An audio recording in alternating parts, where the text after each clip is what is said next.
Kicks off today. Welcome to America's Day at the Races on our Fox Sports 2 coverage. It's brought to you in part by America's Best Racing.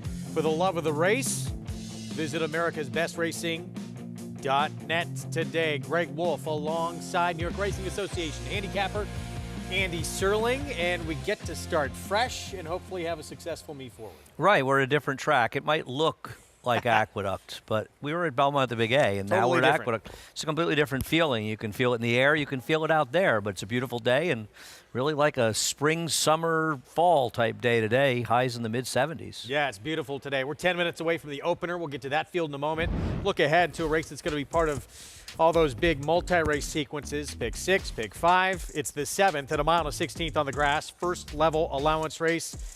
And Chad Brown with a couple who will be strong contenders, including the impressive returning Rhiannon. Yeah, Rhiannon was extremely impressive, breaking her maiden, getting a 91 Beyer speed figure and winning off by significant margin. She came back in a stake off the win, and she didn't run as well, but she was really against the track that day. She was wide in a day that you wanted to be down in the inside. I don't think her effort was as bad as it looks. Now, something must have gone wrong as she comes off almost exactly a year layoff. Chad Brown's numbers, 250-day plus layoffs and turf routes, are nothing short of exemplary, showing even a positive ROI of $2.17 with this move over the last 5 years. And who she faced in just that second career start when she was in Graded Stakes Company, Implicated, who came back to win the Group 2 Nassau at Woodbine. Sacred Wish, who's talented on the turf, who we saw here in New York win the, I believe, Winter Memories. Good group she faced when we last saw her, but long time away. Meanwhile, Vino Rouge, Anthony Dutrobarn, Dylan Davis will be aboard. Two back, cross the wire first, only to get DQ'd. Legitimate DQ, but she was best in that race. It was just one of those unfortunate things that happened. She ducked out and interfered with a couple of competitors in this race, so she ran very well. Now, last time out, maybe she didn't want the extra furlong. Maybe she didn't want to be parked 3 wide out in the clear without any cover the entire way around the racetrack. Just the wrong trip for her last time, and switched to Dylan Davis, who comes off a well-deserved victory in the Belmont at the Big A riding title, and I think she's going to run very well in here, cutting back. 9-2 morning line. Look forward to that race. There's several other contenders, too, which we'll talk about later on as we get closer to that race. Here's what's ahead, presented by Claiborne Farm. Bringing the entire card on this opening day of this Aqueduct Fall meet. Fast and firm to begin it. Early pick 5 starts right off the bat, 8 minutes away. Pick 6 begins in the 3rd, and that 7th we talked about, our allowance feature on the turf. You can play it all by getting signed up right here. Naira Bets. Bet any track, anywhere, anytime. Get that offer, that $200 deposit match new customer bonus with that code for new members at sign up, bonus 200. Again, right there, nairabets.com. So we begin with an allowance optional claiming field, 2 turns, mile and an eighth, and the 3-2 favorite outside Linda Rice, Rad Ortiz Jr. with Costa Terra. Yeah, I picked Costa Terra, and one of the reasons I picked him is I thought he'd be the 3rd or 4th choice in this race. Well, he's now favored. I wouldn't bet a nickel on him at 3-2. I imagine that he'll drift up a bit as time goes on. His last race was bad, no doubt about it, but he was too close to a hot pace, so I'm going to give him a little bit of an excuse. And he's got a lot of races that can win it, and he's okay around a mile and an eighth. The problem is he's not a winning type, but I thought maybe he found the right feel. But once again, I would never have picked him at 3-2. I don't think he should be this short a price. Yeah, say not a winning type, 2 for 23 lifetime, but has been facing the toughest company of anybody in this field. So we'll see if those odds change. That rider aboard usually means you're not going to get a price with a Rad Ortiz Jr. Here's Moore's Law, 14-1 when we last saw him at Saratoga for Chad Brown. Klarovich Stables, and shocked the field that day at Saratoga, winning at a mile and an eighth. Right, you got $30, you bet him last time, and now you're getting a small fraction of the price. I think both the 4 and 6 fall in the category of how much pace you think there's going to be. Now, Army Times, the other Chad Brown runner, has speed, but potentially Barisi, the long shot, and even the one Summer Cause could be forward in here. Whether that means we're going to have a hot pace, though, is another discussion. Summer Cause will kick off the post-parade. Romero Mirage, Christophe Clement Barn had a good 3rd in the Federico Tessio last year. And one of the things we like about Romero is that he's an aggressive rider, and from the rail, he's kind of got to go. I thought he'd have to get better to be competitive here, but he did win off the layoff at a price. Barise, here's one who can be forward off the claim. big move up for a horse who was claimed for $10,000 and lost at 5-2 last time. Army Time seems like he wants to lead, second off a long time away. And maybe the rail wasn't exactly the place to be, and he was right down on it until the later stages of the race. He has run fast in the past, but he's only run once in New York, and that was a third-place finish. Moore's Law, impressive Saratoga. We haven't seen him since July 21st. He comes from well back. If he gets the pace, he can do it. And Costa Terra, even money now. Yeah, I picked him. I'd book him at even money. I'm just shocked at this price. It's almost like they're not betting anybody else. I'm not really sure how he's even money off his last race. I feel like a fool for having picked him. Or maybe that's just everyone saying we're jumping on what Andy Serling's doing. That's exactly what it is. Yeah, Free Equibase pass. He's He's like the E.F. Hutton of horse racing. Free Equibase past performances. Follow along. Get all the stats on the horses, trainers, jockeys at NYRA.com/TV schedule. Play along with us all afternoon long. Incredibly short price as we bring in Maggie Wolfendale on Costa Terra. A Rat Ortiz Jr. aboard. That usually means going to take more money than should. This is getting very short, Maggie. Yeah, and I almost feel like people think that he might be the most consistent type, whereas you have the 1 and 3 in here, Greg, that they have done most of their running and spent most of their career away from NYRA, whereas Costa Terra, he's been running predominantly here on the circuit for Linda Rice. And we'll get to him a little bit further about his physical appearance, but we'll start with the Chad Brown duo with number 3, Army Times, a horse that does have one standout performance, albeit last year at Monmouth, has yet to get back to that, but is also spent a lot of time away from the racetrack. And in his first start back off of a near year layoff, 10 months back at Parks, he set the pace. He got a pretty easy lead, and he just folded like a horse who needed that start. I'm not still sure that he might need another. He's awfully heavy looking, and while he is that physical frame, he is a bit of a more burly, robust type of animal. He is carrying a lot of extra weight around his barrel, and for me, I just didn't think that he looked as fit as I'd like to see him appear, as he'll look for that early lead, but also could face some pressure from the 2 to his inside. I'm hoping that happens, as I am going to take number 4, Moore's Law, in here. I don't know what happened to him in his 2 and 3 starts back, but he showed up last time after getting decent fractions to close into. You can't bank on that happening around these parts typically, but he does look fantastic, and I feel like he's second choice right now, but I will take that price on him, as he's incredibly fit, coming off yet another layoff though, but really looks ready for this return to the races. We haven't seen him since more towards the beginning of the Saratoga meet, but great energy too. So just ticking all the boxes for me, as I have to say, Costa Terra, I like physically too. Never thought that he was a horse that would like 7 furlongs. And he kind of broke slightly awkwardly last time out. Then he was hustled by Jose Lascano, and you could tell right away that he was very uncomfortable in doing so, being rushed off his feet. So now back out to 9 furlongs. I think he makes a great deal of sense, and physically looks tremendous for a horse that has been running a lot and frequently throughout the latter half of this season, carrying his weight and conditioning incredibly well, looks stronger behind the saddle. So all things good for your 7-5 favorite, Greg. As Andy said, just too short of a price. Like we all concur. We're all a little shocked at how short that number is. Yeah, I don't know how you could have predicted this in the situation. It's not like the scratch really had that big an effect. Well, the 5 Magic Mike would take some money. He's not going to be that short, and he wasn't some sort of, massive threat from a running style standpoint. We'll see. Maybe Moore's Law will be favored. It's interesting that the first 2 choices are both closers in this race, right?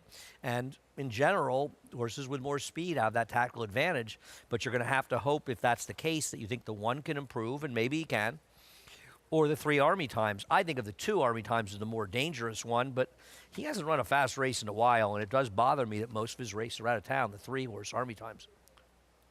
So here's Moore's Law, stablemate to Army Times, and you could not have more drastically different running styles than these two. Moore's Law is going to come from very far back. Army Times wants to be in front. This was the win for Moore's Law.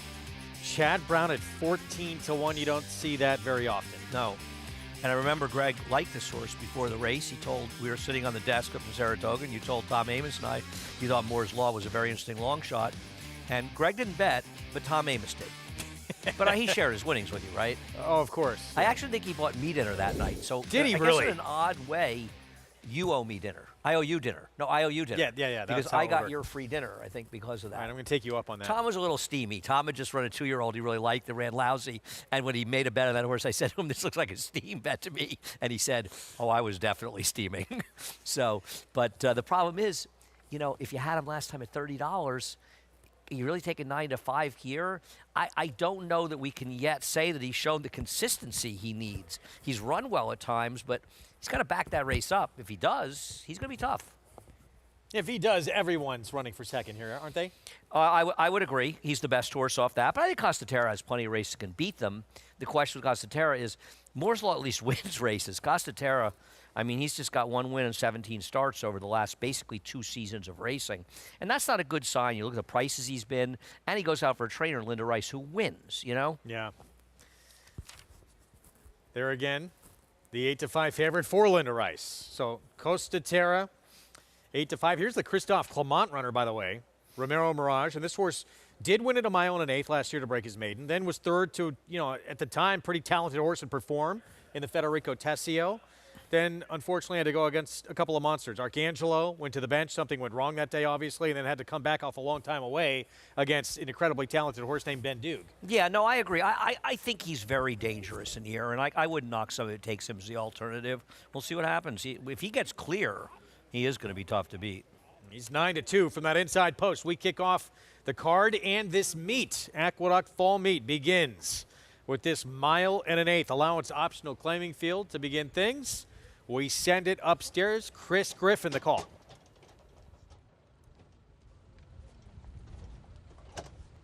Army Times, Moore's Law, and Costa-Terra.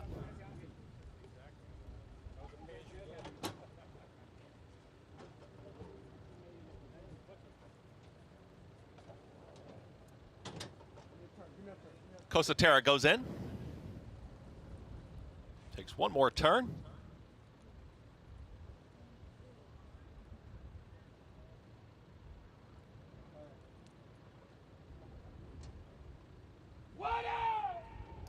Going in, Costa-Terra, and in. All set for race 1.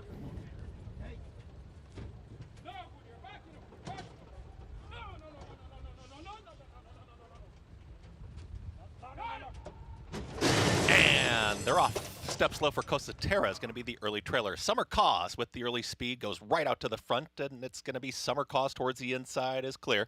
In between horses, Baris wants to join that fray, and Army Times will be 3 wide for Dylan Davis. These 3 into that turn together. It's another 5 quickly back to Moore's Law with the trailer slow starting Costa-Terra. Still 3 across the racetrack in the early stages, and Summer Cause. Romero Mirage has got a nose in front. Army Times is challenging, and in between horses, tough spot there for Baris as they work to the backstretch, and these 3 duke it out on the front end as they are nose to nose in the 3 path there. Army Times, and at the rail Summer Cause. Caught in between them is Baris. The 2 at the back. Costa-Terra is now second to last as Moore's Law will be the trailer, but plenty of speed up front. They went 23 and 3 for the opening quarter mile, and they continue to just go after one another as Army Times 3 wide. Summer Cause, Romero Mirage looking over to his right as Baris is still in between horses, neither giving way as they approach a half mile left to go. The 2 at the back, they start to move in closer as a pair. Costa-Terra and the trailer, Moore's Law. Less than a half mile to go, and now Summer Cause has a neck in front. Army Times, 47 seconds flat for that half mile time.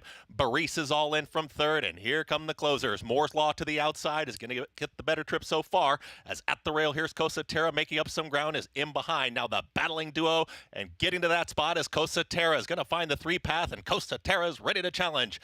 4 wide is going to be Moore's Law. Baris has dropped out of it. The leader at the top of the stretch is Army Times. Dylan Davis, they kick on.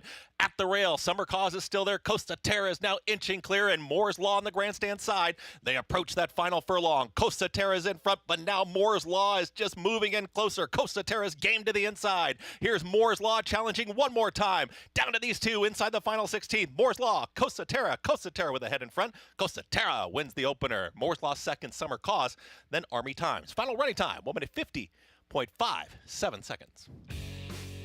The way it shaped up early was setting up pretty nice for the closers here, and it becomes a battle between the two who are way further back. Costa Terra just out edges Moore's Law for the win. And would you say perhaps Costa Terra making the move on the rail with Moore's Law being the two-path, considering how close it was, may have made a bit of a difference. And they got a very good setup here when all three went. And frankly, you know, people want to talk about the Breeders' Cup Classic, and it's a reasonable conversation.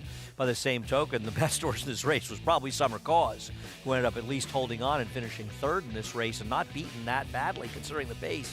But Moore's Law and Costa Terra, and Moore's Law ended up the slight favorite, both up at 8-5, and Costa Terra gets the job done. 5-year-old by Gunrunner. Nice setup here for the win. 6-4-1-3. 2 8-5s, run 1-2. And yes, Summer Cause, keep your eyes on this one. Improving 4-year-old, just third start back of his 4-year-old campaign. Was coming off a win last start, and that was a tough setup for him to try and to be able to finish. 23-62, 47-1-2. We don't see paces like that in the mile and eighth races, especially at this level. Not they're bad horses, they're pretty good, but that's a very honest pace. And look where Army Times, obviously Barisi was badly overmatched, but still a very good effort by the third place finisher. But Costa Terra and Irad Ortiz, Irad and Manny. And if you had the prop bet that Manny would win more Breeders' Cup races than Irad, you cashed. I was so happy for Manny. He won with immense. Was it Immersive? Immersive, yeah. I was just happy. He gave the horse a perfect ride. She got it done. See how strong those 2-year-old fillies are going forward. But good win for Manny. And the truth with Irad was, frankly, other than Cogburn, I don't think he rode too many horses you figured to win Breeders' Cup races. And Cogburn obviously did not run his best race. 6-4-1-3 here in the opener. It's Costa Terra, Rad Ortiz Jr. for Linda Rice. Now 3 wins, 24 career starts to kick off this Aqueduct Fall meet. Well, the prices when we come back. We'll look ahead to the weekend as well. Grade 3 Long Island Marathon on the lawn on Sunday, and the top 2 finishers of the WEA back to reunite. La Mahina and Mensitude will do battle again. We'll have a preview when we come back.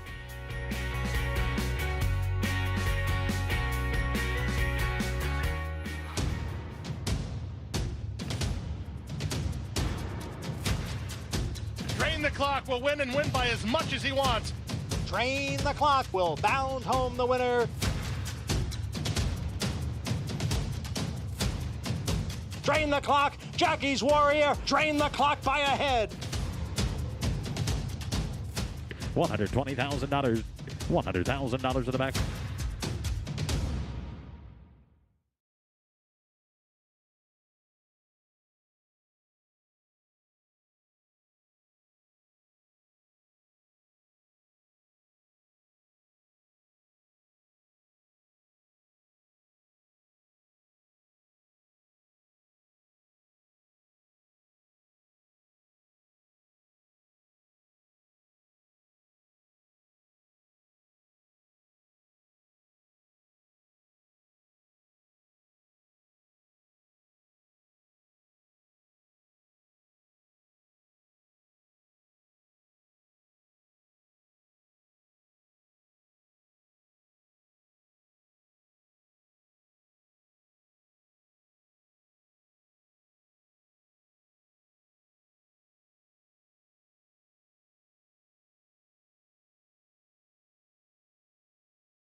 Welcome back to the program. It's America's Day at the races, and that guy right there, he's familiar with many a winner's circle. Rod Ortiz got in Costa Terra to victory in the first for trainer Linda Rice, who joins me now. And Linda, last time it just looked like the 7/8, a distance that's a little short for him. He appears to be a horse that doesn't necessarily like to be rushed off his feet early. Yeah, I mean, the last race was such a subpar effort, and I just, the track was really favoring speed. Mm-hmm. He tried to lay too close to the pace. It just took the race out of him, and he ran horrible. And I would typically give him more time between races off of such a poor effort. But he's trained well, and I just thought it was the right spot. The race showed up. It wasn't that big a field, and I thought, let's go. How do you determine, a horse coming out of that poor effort? What things do you look for them to show you to say that, I'm ready, put me back in, coach? He trained well. He felt good every day in his training. He ate everything. So I just couldn't make enough of an excuse for him in his last race, and I just decided that it was an anomaly, and let's move forward. And it's always feels a little safer to give him more time before you run him back. But I decided this was a pretty good spot. If I waited another 3 or 4 weeks, the race would come up much tougher. Yeah, very true. You're represented the next race, too. I got to ask you about Salvation. Ran well first time out in an off-the-turf race. Went to the turf, disappointed as the favorite. Now we're back to where he's shown he can, be potent on the main track. Yeah, his first race at Saratoga was good on the dirt. It was an off-the-turf race. Frankly, I guess I felt that he was a turf horse, and maybe he's not. He's out of an exchange rate mare. He's a Palace Malice, but I'll be happy if he runs as well today as he did in his first start on the dirt. Well, wishing you the best of luck. Congratulations here, though. Thanks, Maggie. All right, Costa Terra kicking things off for the barn as the favorite, guys. Good for Linda Rice. Rod Ortiz Jr. scores right off the bat here at the meet. 8-5, slight second choice here at $5.50. Yeah, and I think these are the kind of rides that Rod Ortiz doesn't get credit for. They say, oh, he rode 550 horse. But he did everything right to win a race by about a neck. And those decisions make a difference. The fact that he got inside of Moore's Law, and I'm not criticizing Manny, he rode Moore's Law fine. But I think Irad really did the little things that maybe made the difference at the end. Yeah, so many of these races, just fractionally things. Yeah. And you got to make those decisions so quick. Up next, 1 turn mile in this second race here. Maidens, 2-year-olds who've sold for $50,000 or less, their most recent sale. It's our Spendthrift Farm 2-year-old race of the day. Spendthrift Farm, home of North America's 5-time reigning champion, General Sire, Into Mischief. And we will see if Linda Rice can take this early double. Salvation opens 5-2. Dylan Davis getting back on dirt here for start number 3. I was optimistic that maybe the right surface, he'd get some pace with the 2 and 3 in this race, maybe even the 1, but I don't think I have any argument with the horse who's going to be heavily favored by post time, probably in the 7 or 8-5 range, the number 2, Social Hour. He's the horse to beat. He ran against significantly better horses in both of his dirt races. Preview it going to break, and it's our ABR race of the week coming up. Grade 3 Long Island Marathon on the turf, mile and 3/8. Fillies and Mares, 3 and up. Look at the entire stake schedule for this weekend coming up. Pebbles, Autumn Days, Red Smith, Hill Prince, Aqueduct Turf Sprint Championship. No show on Saturday, by the way. You can catch all that action on Naira Bets. But we will be back, of course, tomorrow and on Sunday. Tomorrow and Sunday will be on the Long Island. 7 turf stakes this weekend. Great weather. Got 2 turf stakes left next weekend. As we said, 11/17, a week from Sunday, is the last day of turf racing until April here at the Big A. Well, top 2 finishers coming out of that Grade 3 Weah.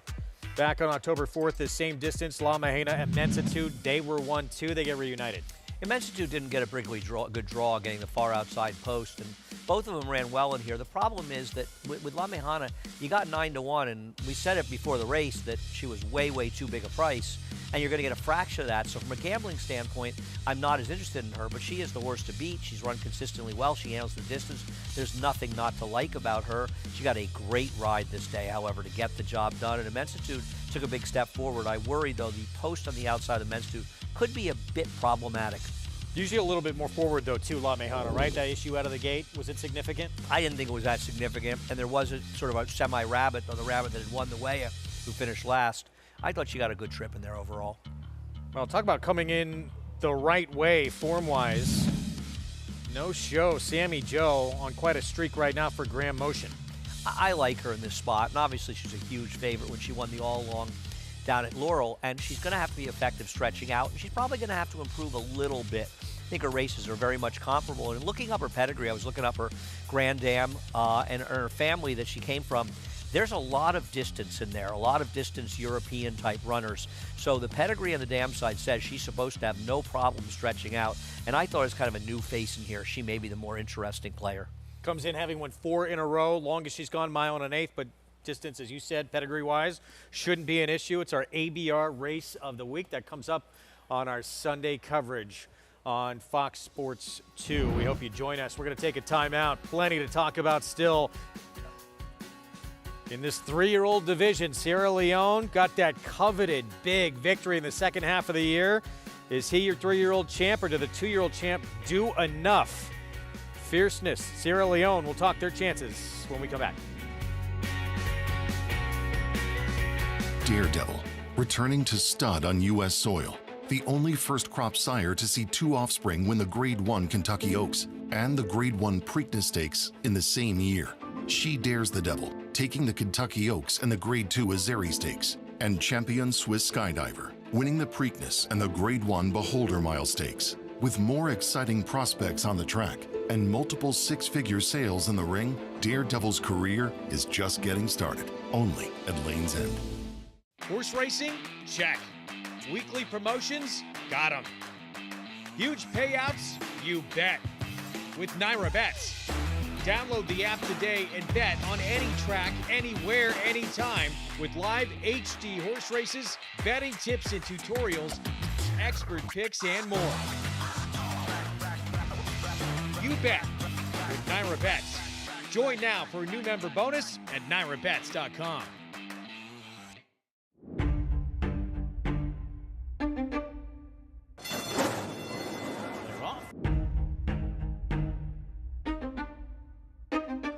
Gun Pilot 22.66 was that first quarter.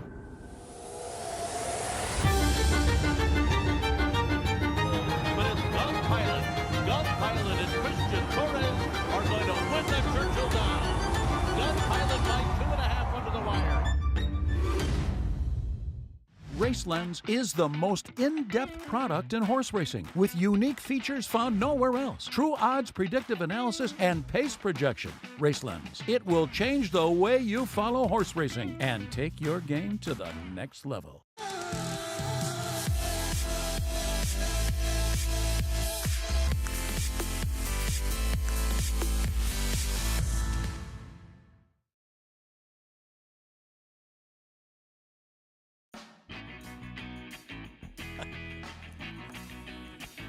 Back with you on our Thursday coverage, opening day of this Aqueduct Fall Meet. As we get set for the early pick 4 coming up, approaching the 11-minute mark to post in this restricted maiden optional claiming race, 1-turn mile. Let's head downstairs to Maggie.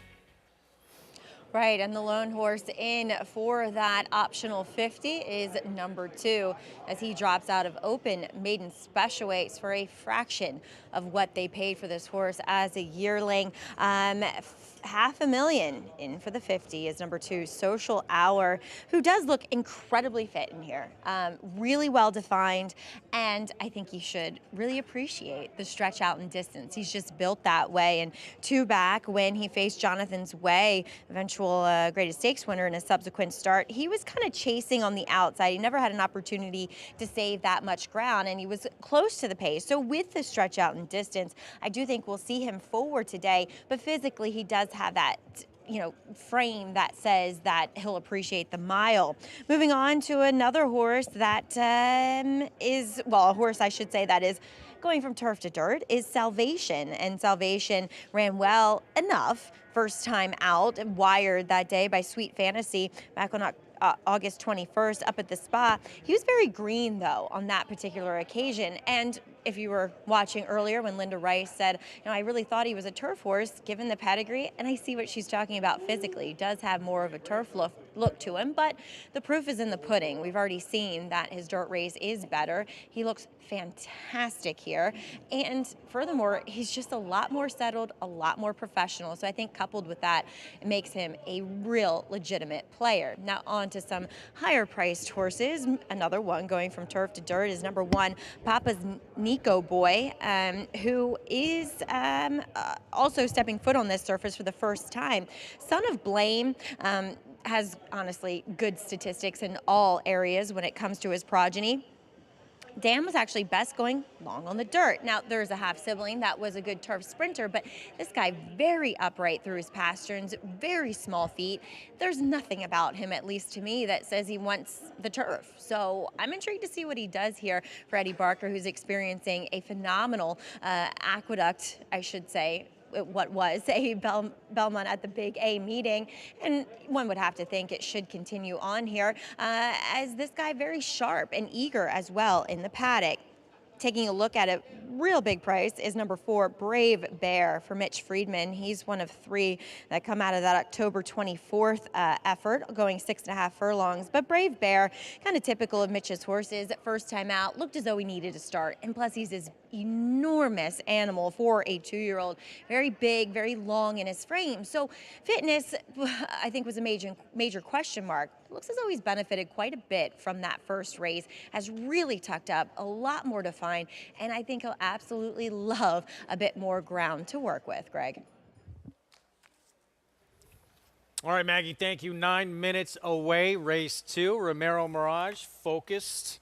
We went to break talking about the Classic and 3-year-olds, 1, 2, 3 in the Classic, and such a huge win for Sierra Leone, his connections, to come through in a big race here in the second half of the year after he'd been so consistent but just had not gotten there. No, I agree. Obviously, a lot of frustrations for his connections. A horse that has never run badly in his entire career, but the fact that he wasn't able to get it done. But I think it was really interesting to look at the contrast, right?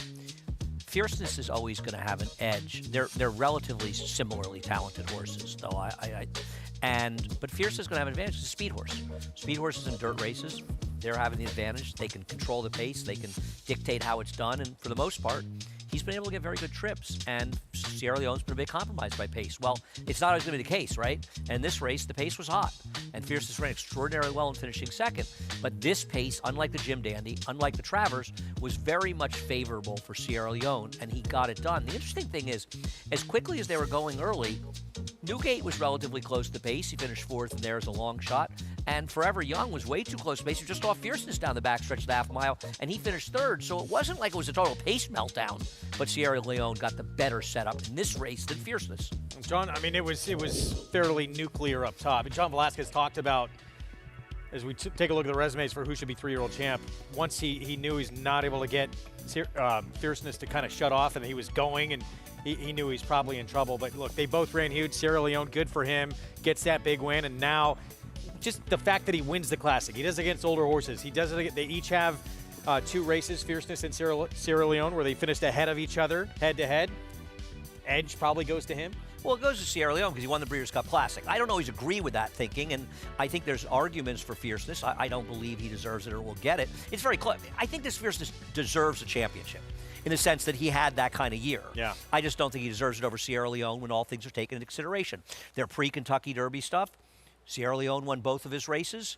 Fierceness had kind of a clunker, and then he won the Florida Derby. They ran the Kentucky Derby. Fierceness, whether I think he was disqualified or not, he lost the race by a nose. Fierceness finished somewhere, I think it was in Lexington when they hit the wire. So nowhere close. Now Fierceness got the best of him in Saratoga, but it wasn't like they were decisive victories. And then they settle it in the Breeders' Cup Classic, and you know that's probably the one that holds the most water with voters. I think it's very close, but I do believe that at the end of the day, Sierra Leone, because of that win, deserves it. It's an interesting debate. Let's bring in Maggie for more on this. And a lot of talk, a lot of conjecture of how it's going to play out. How do you see it?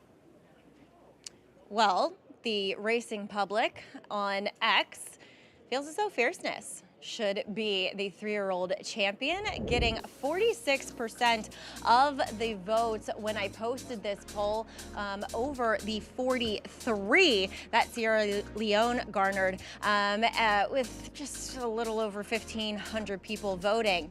I don't know if they're necessarily the people that vote for the Eclipse Awards at the end of the day. I honestly could go either way. Sierra Leone was a bit more consistent throughout this 3-year-old campaign, and he beat older horses. Fierceness, though, when he brought his best effort, those best efforts arguably were consistently better than Sierra Leone's. So, honestly, I'm very much on the fence. And Greg, for all the people that type Torpedo Anna, she's a filly. She cannot win 3-year-old Colts Eclipse Award. So yes, while there's an argument she could be Horse of the Year, she can't qualify for this one. And I know you're trying to be kind, Maggie, but that is just the proof of the pudding that, yeah, the people that voted, they're not the people voting. No, they're not the people voting it. I have a lot of experience with Twitter polls and their popularity contests, and that's all they ever come down to. I mean, you always know when you put them up who's going to win. I'm shocked it was as close as it was, to be honest with you. Fierceness has an enormous internet following, much more than Sierra Leone. I don't agree with Maggie. I don't think that Fierceness has shown decisively to be the better horse. I think it was very close. I think his speed gave him the advantages. I think it was a lot more close going into it, and I don't think it's anything but close coming out of it. I think they both have incredible talent. They ran a fast race. It's good to see them running 1-2 like that. But at the end of the day, I think when you take everything into account, Sierra Leone's a bit more deserving. But I can understand why some people like Fierceness. I just think it's Sierra Leone. Yeah, it's going to be a close call. We'll see how close it is once those votes are tabulated. Good to have a discussion and have it, kind of an open race going into the Eclipse Awards. Here's our post-parade. Start this Big Four. Papa Nico's boy is going to get on dirt for the first time. And good to have a discussion about two deserving horses. Yes. You know what I mean? Two legitimately good horses that apparently are probably both coming back this year. How great is that? If you like Papa's Nico's boy, it's awesome. You're betting because Eddie Barker's on Fuego. We'll see how long that hot streak runs. Last time on dirt for Social Hour, faced Jonathan's Way for Phil Bauer and Rigney Racing. Supposed to get clear, he lost to Incentive Pay, who was third in the hopefully lost to Jonathan's Way. I got a terrible ride in the Juvenile, and he's the horse to catch and the horse to beat. My Matoli, Carlos Martin, Luis Rivera Jr. Carlos Martin, a big week last week. We'll see if it continues. He's got a lot of speed, too, going from 5 furlongs to a mile, though, off a layoff with a fast horse inside of him. Yeah, coming out of that Mentee race. Brave Bear, second-time starter. Maggie had some good things to say about him in his second start, but, boy, he's going to have to improve a lot for Mitch. Broderick's second start was 78-1 first out. Ditto. He'd have to improve as well, though. He actually finished ahead of Brave Bear. Greg Sacco trains America's Honor, who went by. I thought you made a good comment that he's been improving with every start. Tapazar's Temper, trained by Jenna Antonucci. We'll see. Comes in from Keeneland off his last effort. And can Linda Rice take this early double with Salvation? I picked this horse, Salvation. I like getting back to the dirt. Might be the right surface. And in a debut at a mile, he ran well enough. And the other horses going to have to show me, the contenders, that they're effective at a mile. 3 minutes away from this early pick 4 coming up. You can get the inside track on handicapping with Naira Bet's track stats. Want to know how many winners are closing from the back at Aqueduct? Well, at this meet, one of them is so far, 1 for 1. Close. Dirt tracks tend towards speed. And there were some tracks we saw earlier this meet that were very speed friendly, right? But I read like trainer comments, oh, my horse won despite being on a speed track. I look at my track trends and think the total was fair, and it wasn't. I think trainers just generally think it's speed tracks. I've had texts from people, I can't overcome the bias. And I'm saying, well, the 3rd and 5th winners came from 7th, so how exactly is there a bias here? Shout out to everyone from our staff who put together those Breeders' Cup previews. One of whom picked a winner, I believe that would be you. I was the only one? Oh, I don't know. I'm joking. Yeah, I didn't know if anyone else did. But yeah, I gave out the sprint winner. Thank you. You did. I know. And you blew it completely, right? I liked Moira, top pick. I liked Straight No Chaser, top pick. I liked More Than Looks, top pick. And I made $0. I think we should show some of the texts that I got from Greg on Breeders' Cup Saturday. Oh, just sick. Yeah. But good job. Good pick. Great pick there, Greg. Thank you. Social Hour. Todd Pletcher, a Rad Ortiz Jr. favorite. But this one, My Matoli, 7-2 morning line. Carlos Martin stretching out now in start number 3. Yeah, this was the debut and finishing second to an uncoupled entry mate. And then he had the misfortune of running into the very fast Mentee. And Colloquial never ran back after that race, I don't believe, unless he appeared somewhere out of town in the last few weeks. Good race, first time out. The problem for him is he's got to come back off a 5-month layoff, essentially, just a little short of it. Outrun or at least deal with the speed of Social Hour, put him away and hold off any closers. I think it's a lot to ask, but I can understand the argument for him. I think you prefer him in here. I do. I like him. 2 sprints stretching out. There's pedigree to win going longer as well and can be forward. Meanwhile, back to the Linda Rice runner. But let's check downstairs with Maggie. Yeah, let's take a look at the horse you guys were just discussing in number 3, My Matoli. I wasn't here for his 2 debut races as an early 2-year-old. He is quite sharp here today with the stretch out off the back of this layoff, which I can't say I'm enthralled about. He is a bit hot. Yeah, it's pretty warm, but nobody else is as washy as he was. So just giving me the indications that he's a horse that might need a start coming back off that layoff. And furthermore, I'm just not that convinced with him stretching out in distance. I get where there's some merit to like him. He just didn't quite do it for me, Greg. All right, Maggie. See what happens here coming up. Spendthrift Farm, 2-year-old race of the day. Starts our pick 4. And favoritism to Social Hour. Irad Ortiz Jr., surprise, surprise. I'll be honest with you. I'm surprised he's not a heavier favorite in here. When I first looked at this race, I thought Irad Ortiz running for Todd Pletcher, dropping from maiden special, maiden claimer, lost to Jonathan's Way in incentive pay. Incentive pay was 3rd in the hopeful. Yeah, Dapper Moon is not a bad horse. Came back with a big win in his race as well. He was on top of the pace. That race collapsed.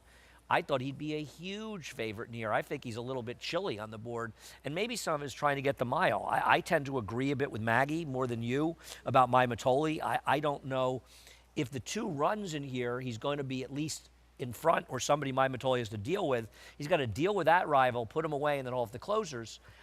That's why I preferred the number 8 in this race. I thought maybe we'd get a little bit of pace or a fair pace up front trying to get the mile.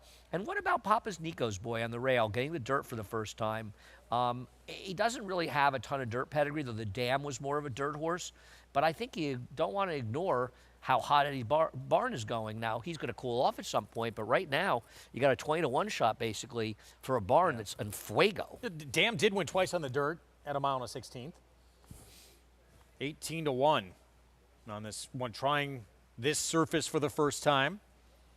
Ruben Silvera for Eddie Barker. There's a look at the one huge number here. So being dismissed, but certainly ton of attention to the 2, as there should be. 3 and the 6 and the 8, the main contenders there. Outside of that group, was there anyone that you thought there was some upside potentially? Well, obviously the 6 could win this race. I mean, I think he's a horse we haven't really talked outside of that group, maybe Broderick at all, or no? I didn't see anything from the 4 and 5 to recommend. I didn't see anything from the 7 to recommend. Okay. They're long shots. If you like them, you should never let us talk you off of them. But I didn't see anything to recommend about them. Though I guess the horse taking money that I don't like is probably My Matoli. I think I'm more with Maggie on that one, where I just wonder how he's going to beat the 2 and then hold off closers. But listen, I could be wrong. When did this become beat up on Greg Day?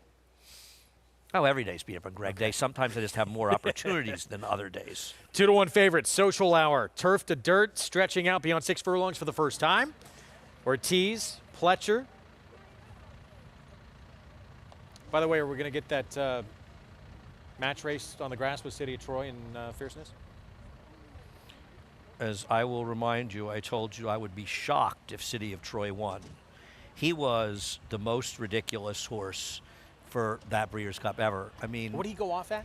Second choice, just under 4-to-1. Fierceness the favorite at 5-2. Forever Young, the third choice at 4-to-1. He was like 380 or something. One of the biggest wins coming out too, and we touched on it briefly, but so many big names coming back, including Torpedo Anna. It sounds like Sierra Leone, Fierceness, a few others. It's just tremendous. Yeah, no, looking forward to them hooking up again and again and again. Because if you look through it, they had some terrific rivalry this year. All of them, except for the Derby where Fierceness didn't run well, they both ran well. Yeah. So 7 of the 8 performances were good. Here's Chris Griffin, race 2. And they're off. Good speed from in between horses. America's Honor is with the early lead, and towards the inside there's My Matoli at the rail. Papa's Nico Boy and Social Hour is going to join this early group.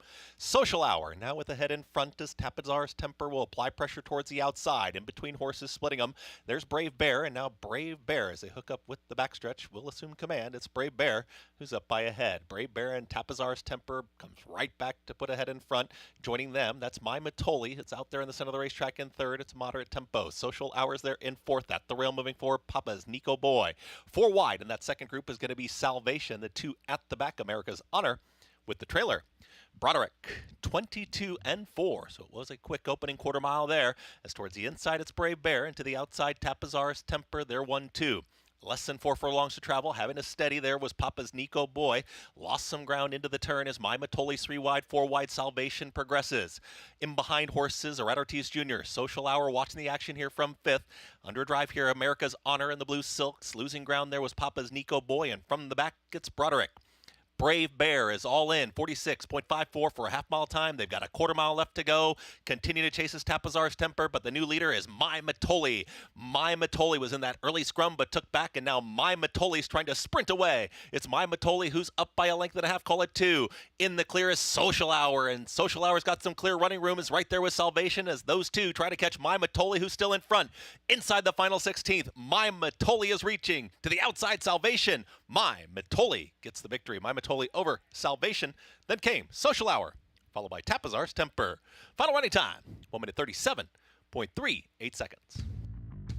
My Matoli with the win. Luis Rivera Jr. for Carlos Martin. Yeah, not the way I expected him to win. He didn't want to be in front, even though the 2 got left in this race, and right to ride him gingerly. Carlos Martin's horses, I guess maybe we talked about Eddie Barker. Maybe we should talk about Carlos Martin. This horse really improved off his 2 races. A very different horse, rated comfortably. Looked like the 8 horse who I liked had a measure, just not able to get by him in the stretch. Goes off at 3-1 in here. And yeah, Luis Rivera Jr. early on in this race. Slow break from that 2, had a chance to be a little more aggressive. Yeah, no, he made no attempt to be and ended up working out for him, so can't knock him for it. Weird race by the number 2. He didn't break. It looked like he wasn't running. That was the 2. That was the 6. I'm sorry, the 2 didn't run at all. You could see when he... Is that the 2 or 6 is third? It's the 2. It's the 2. I'm sorry. He didn't really break. Didn't look like he was particularly running, but he was sort of coming in for third, and I guess they just sort of hung around a little bit. 3-8-2-7, 3-1 on My Matoli. First time beyond 5 furlongs coming out of that Mentee colloquial race where that track record was set at 5 furlongs at a distance. Not run a lot here, obviously, at this track, but obviously pretty good 1-2 punch up top there. Favored in the debut. It was a stablemate that beat him, but was highly regarded first time out. Yeah, no, I got it done in a mile. And I know I was with Maggie on this one. I was not a big fan of his today. I was dead wrong about him. Not shocked he won, but I thought of the worst getting bet. He was the one to play against. So 3-1 upset to start this early pick 4 prices when we come back. Carlos Martin, Half Hollow Stables. Luis Rivera Jr. It's My Matoli to start this early pick 4. At the Keeneland September yearling sale, the premier thoroughbred auction venue in the world, Mandy Pope of Whisper Hill Farm signed the ticket on the $5 million sale topper by Curlin, bred by Stone Street Thoroughbred Holdings. He was one of $5 million plus yearlings by Curlin to sell. No fewer than 44 of his yearlings fell to the auction gavel, averaging nearly $600,000, making Curlin the #1 sales sire at the September sale. Curlin, the classic sire.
Back with you on our Fox Sports 2 coverage, America's Day of the Races, brought to you where you can play it all. Naira Bets, bet any track, anytime, anywhere. We're underway in the pick 4. My Matoli, 2 sprints, stretching out, gets the maiden breaking win here in race 2. Good call, Greg. You picked it. Thank you. Right. We abused you, but you had a winner. Luis Rivera Jr., Carlos Martin, Half Hollow Stables, and our Spendthrift Farm, 2-year-old race of the day. Let's go down to Maggie. Greg, for the record, I didn't abuse you. I just didn't like the horse. But I'm here with his winning pilot, Luis Rivera. And Luis, you've been aboard this horse in all 3 of his stars. Talk a little bit about how he's come forward now as a later 2-year-old. Yeah, I've been working him since Carlos got him in his barn. You know, he's a really nice horse. I mean, we thought it was going to be a spring horse. This race came out to a mile, and he decided to run him here. He trained real well for this race, and we got the win. I was going to say, I thought it was just more of a sprinter, too, because he's very sharp. And so talk a little bit how the race unfolded. 2 long shots went out and kind of set some pretty quick fractions. Yeah, my horse was a little bit fresh, so I thought he was going to be there. Right. But the other horses, after a couple my horse broke in front, but after a couple first tries, the other horses took the lead. So I decided, well, I'm just going to let them go. And my horse sit perfectly behind them. And whenever I asked him to go, he was there for me. I feel like you've quietly transitioned into journeyman rider without any of that lull. Your year has gone so well. Talk a little bit about that transition, though, and how you feel as though it's going. Well, thank you for those words. You know, first of all, I got to thank my agent, Jimmy Riccio. First of all, I have to thank his loyalty because, you know, some agents, whenever you lose the buck, they try to get another jockey, and he stayed with me. I have to thank him for that. And like I said the other day, he's just making my job easy. You know, he put me in the right horses. The people are happy the way I'm riding, and that's it.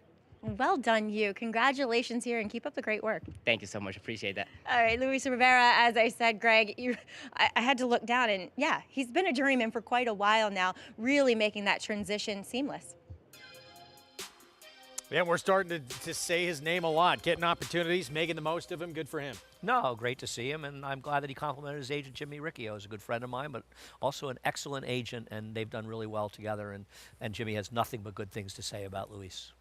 So 3-1 here on My Matoli. Up next, start of the first pick 6 of the meet. 1-turn mile, New York Breds. Allowance optional claiming field. Huge scratch. Malou coming out, takes out a key contender. Right now, it's Maggie's Palace favored. Yeah, and she should be favored. I mean, she has the best recent form of these. Buston Bay was right now the second choice, along with Mosienko. Buston Bay, there was a time when Buston Bay wouldn't be 7-2, she'd be 2-5 in here, but that time seems to have passed. And I think you have to worry a little bit. She's not the same horse, and I think that's the case for also Mosienko as well. Is she past her best, no longer in Dennis Lauman's barn? All right, we'll dive deeper into this when we come back from a timeout. Again, starts the pick 6. About 17 minutes to get your tickets together. Over on Naira Bets, we'll look ahead to the weekend action as well. Masterpiece. Can he go back-to-back in the Red Smith? We'll have a preview when we return on some action coming up this weekend. Stay with us. Horse racing? Check. Weekly promotions? Got 'em. Huge payouts? You bet. With Naira Bets. Download the app today and bet on any track, anywhere, anytime with live HD horse races, betting tips and tutorials, expert picks, and more. You bet with Naira Bets. Join now for a new member bonus at NairaBets.com. Cyberknife was a very talented horse from day one. A very gifted, fast horse, a lot of speed, able to carry it around 2 turns. Looks a tremendous amount like Gun Runner, same ability and talent, beautiful physical, outworked every horse on the board. Holds the track record in the Haskell. He won it in impressive fashion, beating a very good group of horses. And Cyberknife has won the TVG.com Haskell over Tama. Jack Christopher finished 3rd. The Arkansas Derby was one of his best. Showed how much talent he really does have and stamped himself as one of the best 3-year-olds in the country. His name is Cyberknife! Cyberknife ranks up there as one of the most talented horses I've ever had in training. Multiple Grade 1 winner, brought it every time you let him over there. excited about him passing on his durability, his soundness, and his talent. And if he does, he could definitely be a breed-shaping stallion.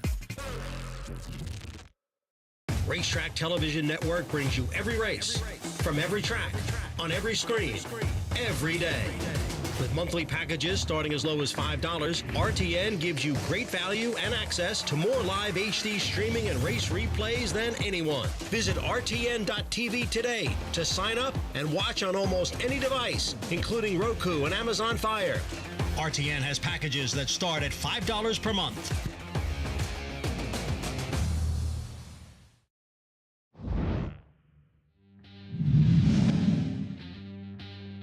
And they enter the stretch, and it is Boisterous who has taken over the lead. Boisterous in front.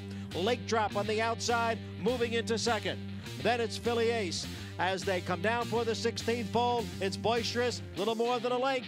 Lake Drop is in second, and Boisterous will take the Red Smith handicap 3.5 lengths at the finish line.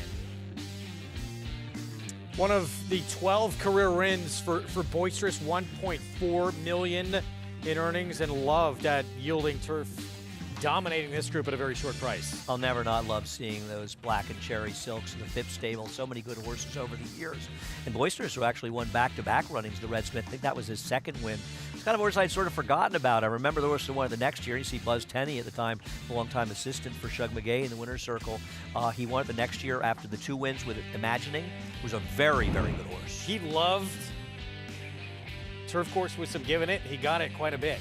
Yeah, he was a neat horse, Boisterous, and obviously winning it 2 years in a row, as Masterpiece will try to pull off this year. Greg, I don't remember North Dakota at all. I have a great memory of horses from 40 years ago, I do not and either. none whatsoever. I don't remember that horse. I'm guessing with that name, he was a Joe. Yeah, well, that's right. Nah, I'll blame it on the pandemic, for sure. Take a look at this year's group of the Red Smith. This race 9 on Sunday, mile 3/8 inner turf. And integration for Shug McGahee, while Flavien Pratt in the irons. The question you have to ask yourself is how confident you are he's going to handle the mile and 3/8. I think if he's effective at this distance on his best race, he's the best horse in the race. This is running second, the Arlington Million, behind a very talented runner for Godolphin, I think Nation's Pride. On the other hand, he didn't run as well in the race at Kentucky Downs. I don't want to hold Kentucky Downs races too much against horses because it's a weird place where a lot of good horses run badly and bad horses run well. Having said that, he had a perfect trip and a great ride that day and really had nothing. So that worried me to 1.5 miles, and I just am a little worried that he's not going to be as efficient going to 1 3/8, even though he's probably the most talented horse in the race.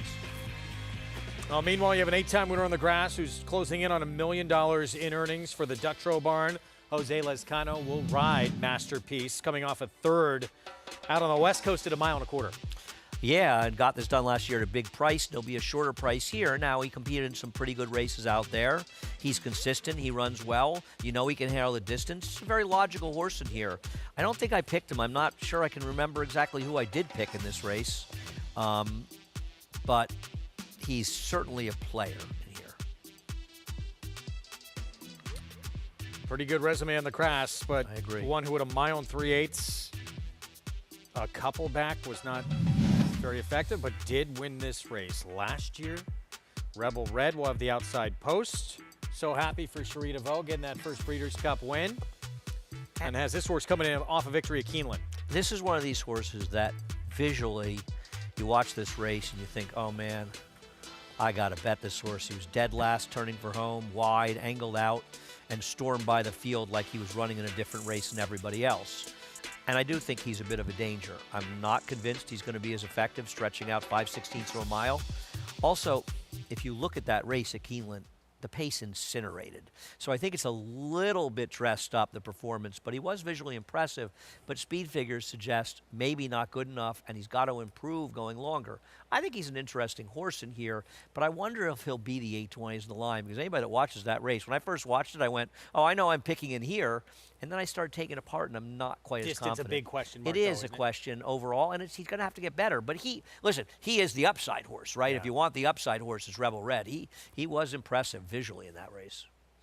Meanwhile, Saturday action, he is back. Grade 3 Hill Prince, mile and an eighth on the grass. Deterministic returns after getting beat by his stablemate in that Jockey Club Derby Invitational Carson's Run.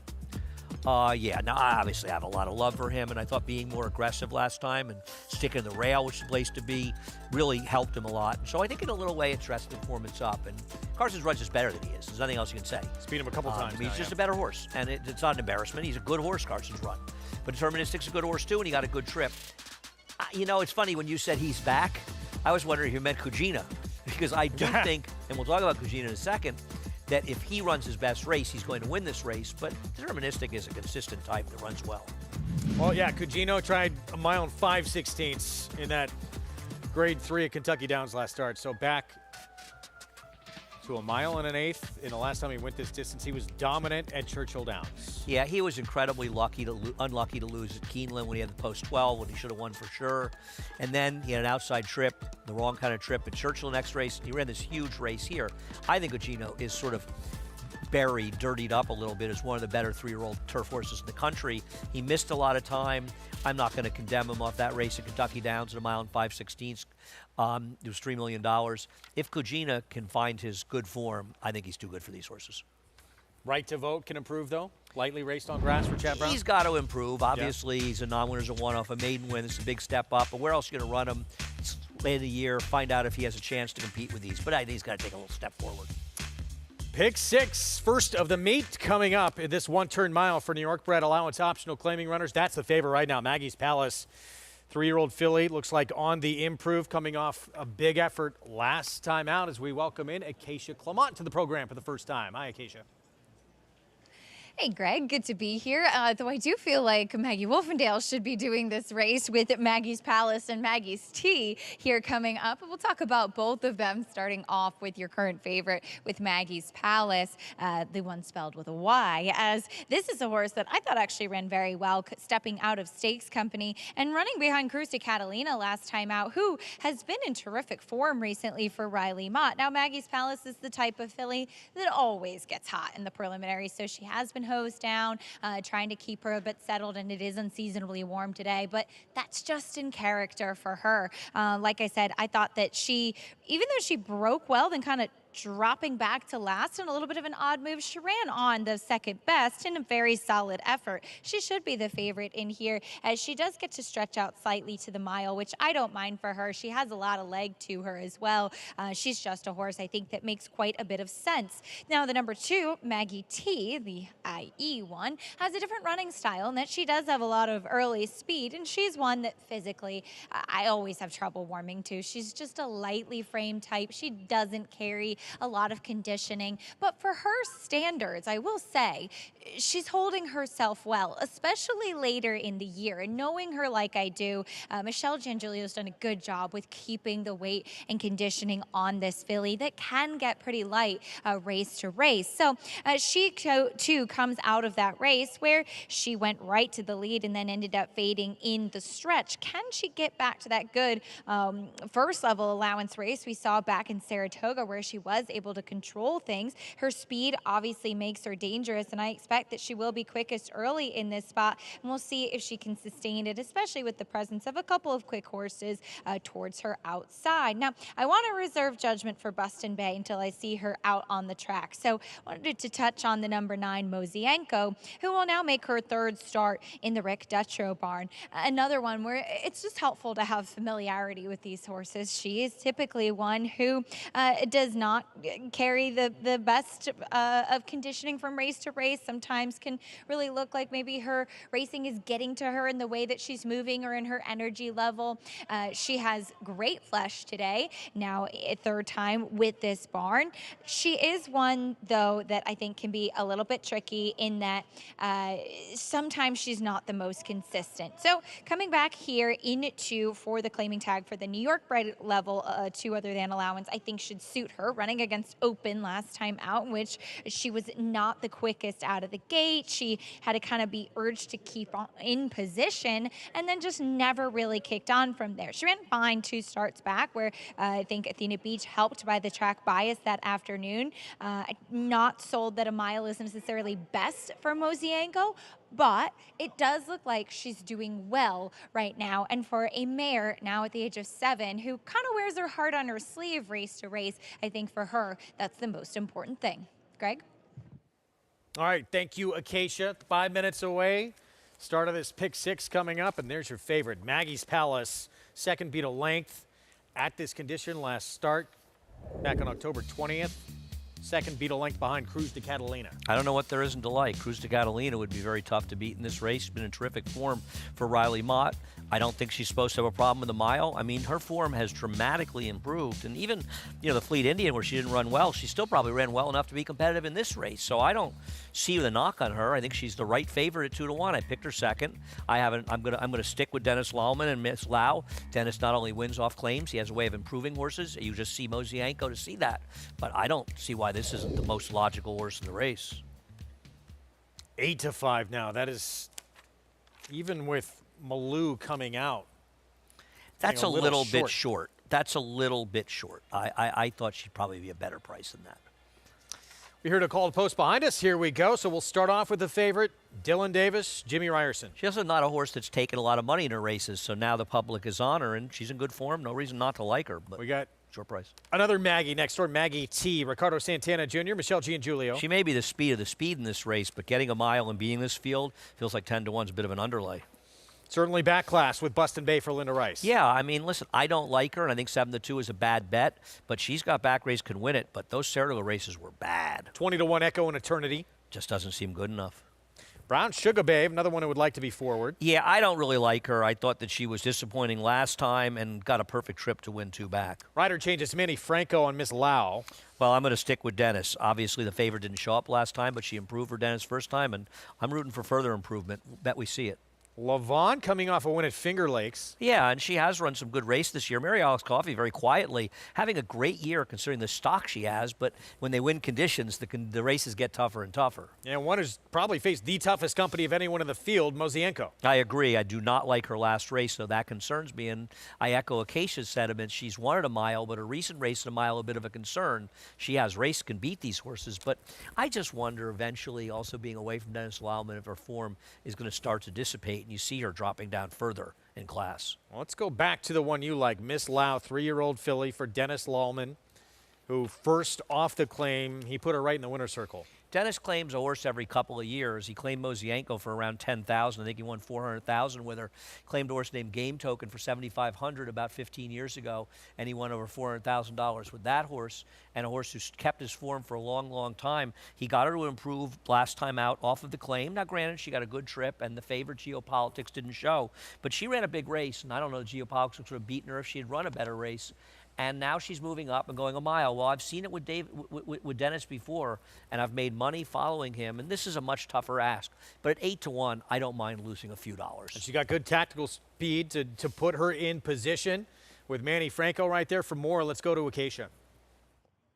And Miss Lau kind of fooled me last time out because she's one that doesn't have the biggest stride and is not the most fluid in the way that she covers the ground. And so I was kind of against her based off her warm-up. Now that I know her a bit better, I'm not going to be put off by that because of how well she ran last time out. She's one that could kind of surprise you a little bit, just in a little bit of the choppy action that she does have. Now, that being said as well, I thought that she had really strengthened up a lot in her physical makeup last time in her first start with Dennis Laumann, and I have seen a progression even one step forward in that regard today. So yes, she is stepping up to the next level of competition. Yes, she beat Geopolitics, who was a disappointing favorite in there, and also a very smart ride by Dylan Davis that afternoon because Geopolitics, who wears an extension blinker and has the tendency to drift, did exactly that, and Dylan was able to stick on the rail and come up the inside with Miss Lau. But like I said, I've seen another progression forward in her strength overall, and for that, I certainly do appreciate. Now, the number 4, Buston Bay, I said I wanted to reserve judgment till seeing her out on the track because I'm trying to figure her out. She ran very well in the critical eye, going 1 1/8, which I don't think is really what she prefers, finishing second behind the talented Venti Valentine. But that day, she was really washed out in the preliminaries, which I took as a bit of a negative. Then she came back and going 5 furlongs, which was just too sharp for her, disappointed a bit. And then last time in the Johnston Mile, I thought looked like she was handling herself really well. Not hot, moving well, though quiet. And she did not run that well. So I was wondering what she was going to show me today. She did not get warm, but she had much better energy out on the track. Kendra Carmouche took her away from the pony, gave her a big warm-up, and she's perked up a lot. I still don't know if I completely trust her. Yes, she is in for a claiming tag and coming out of stakes company. Maybe this is just the right level for her more than anything, and the right distance as well. It looks like she's doing well, Greg. We'll see if this is the perfect formula for Buston Bay, but she does have some stuff to prove today. Post time coming up. Thank you, Acacia. 9-5. Public settling on Maggie's Palace. From that inside post, Dylan Davis coming off a meet title. See if he can pick up where he left off. We fully expect him to. And certainly, one of the more intriguing runners in this field. This one right here, Mozienko. Disappointing effort last start against better company. Can the 7-year-old mare, an 11-time winner, get back to some of that previous form? Yeah, I am banking that she doesn't hold her form for a long time. I respect Rick a lot, but Dennis Lallman did so well with him. He went to Jacobson for a race. She obviously didn't run well for him. I just prefer others. But listen, I think I picked her 3rd or 4th. Pick 6 begins in this race where I thought, I don't know how you feel, I thought it was almost impossible to try and find a single in this sequence. No, I might single the 5 in the 4th race, which is kind of obnoxious because Bill Morey's record off the claim with turf runners and the way he improved towards Jeté the other day, but that might be being a little bit, I think the 3 and 5 are the 2 in there. Right? It's a tough sequence. Good luck to everybody. Here we go. Chris Griven to kick things off here in the 3rd.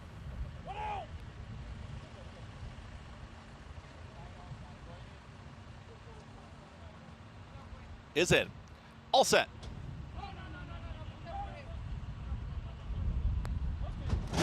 And they're off. Brown Sugar Babe shows early speed. Buston Bay in the early mix, and towards the inside is Maggie T. Maggie T with a nose in front.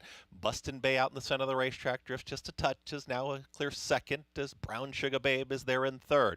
Just behind them, they're far out towards the outside here is Miss Lau is going to be about in the 6th path, and towards the inside in 5th, that's Echo and Eternity.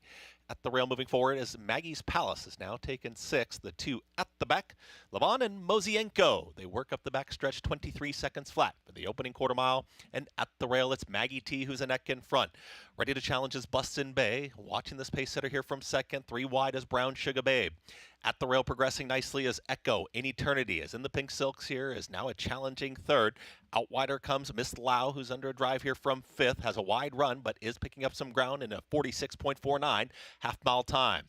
From the back, trying to rally on now is Mozienko, who's in gear, is taken 6th, just past Maggie's Palace, 2nd to last, and Levon is the trailer. Now 3 across the racetrack is at the rail. It's Maggie T. Buston Bay in between horses. Here comes the move from Brown Sugar Babe. And that progressed move towards the outside. Miss Lau just keeps making up ground as they reach the top of the stretch. Brown Sugar Babe now kicks for home, and Brown Sugar Babe's got more. Miss Lau with every shot to run this rival down, but Brown Sugar Babe is now finding plenty. It's Brown Sugar Babe opening up here in the final furlong. Brown Sugar Babe is now 3 lengths clear. Miss Lau is a clear 2nd. From the back, here comes a run from Maggie's Palace to take 3rd, but it's all Brown Sugar Babe. Ruben Silvera, they get the win.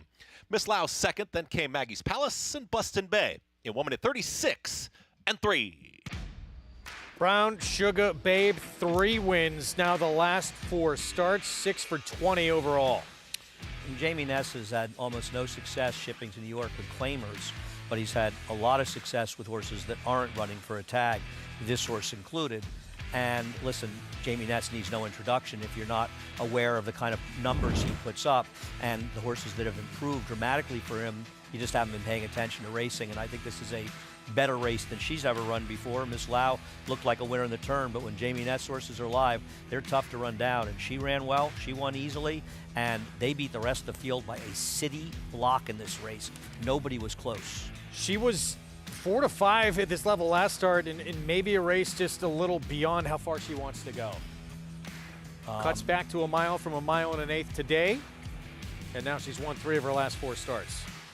Ruben Silvera for Jamie Ness. Yeah. We don't see him come here that often, and his numbers with his allowance horses are good, or his higher level horses. But keep in mind, the claimers of Nato is about 1 for 22 shipping here in the last 5 years with claimers. But otherwise, and she ran today. I didn't like her, and she ran. Brown Sugar Babe starts off the pick 6 at 3 to 1. Not the favorite to begin this sequence on the first day of this Aqueduct Fall Meet. Well, prices when we come back.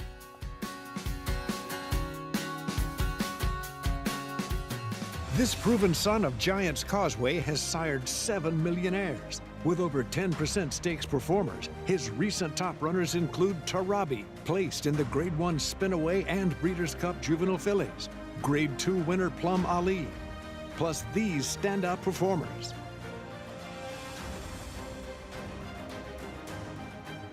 A proven value sire, First Samurai, standing at Claiborne Farm.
Welcome back to America's Day at the Races as we see all smiles from Ruben Silvera heading into the winner's circle with Brown Sugar Babe as Ruben joins me here. And Ruben, a little bit of a tougher trip last time out with being kind of stuck wide. What was the difference making today? They changed the distance, you know. Last time I think so she ran too soon.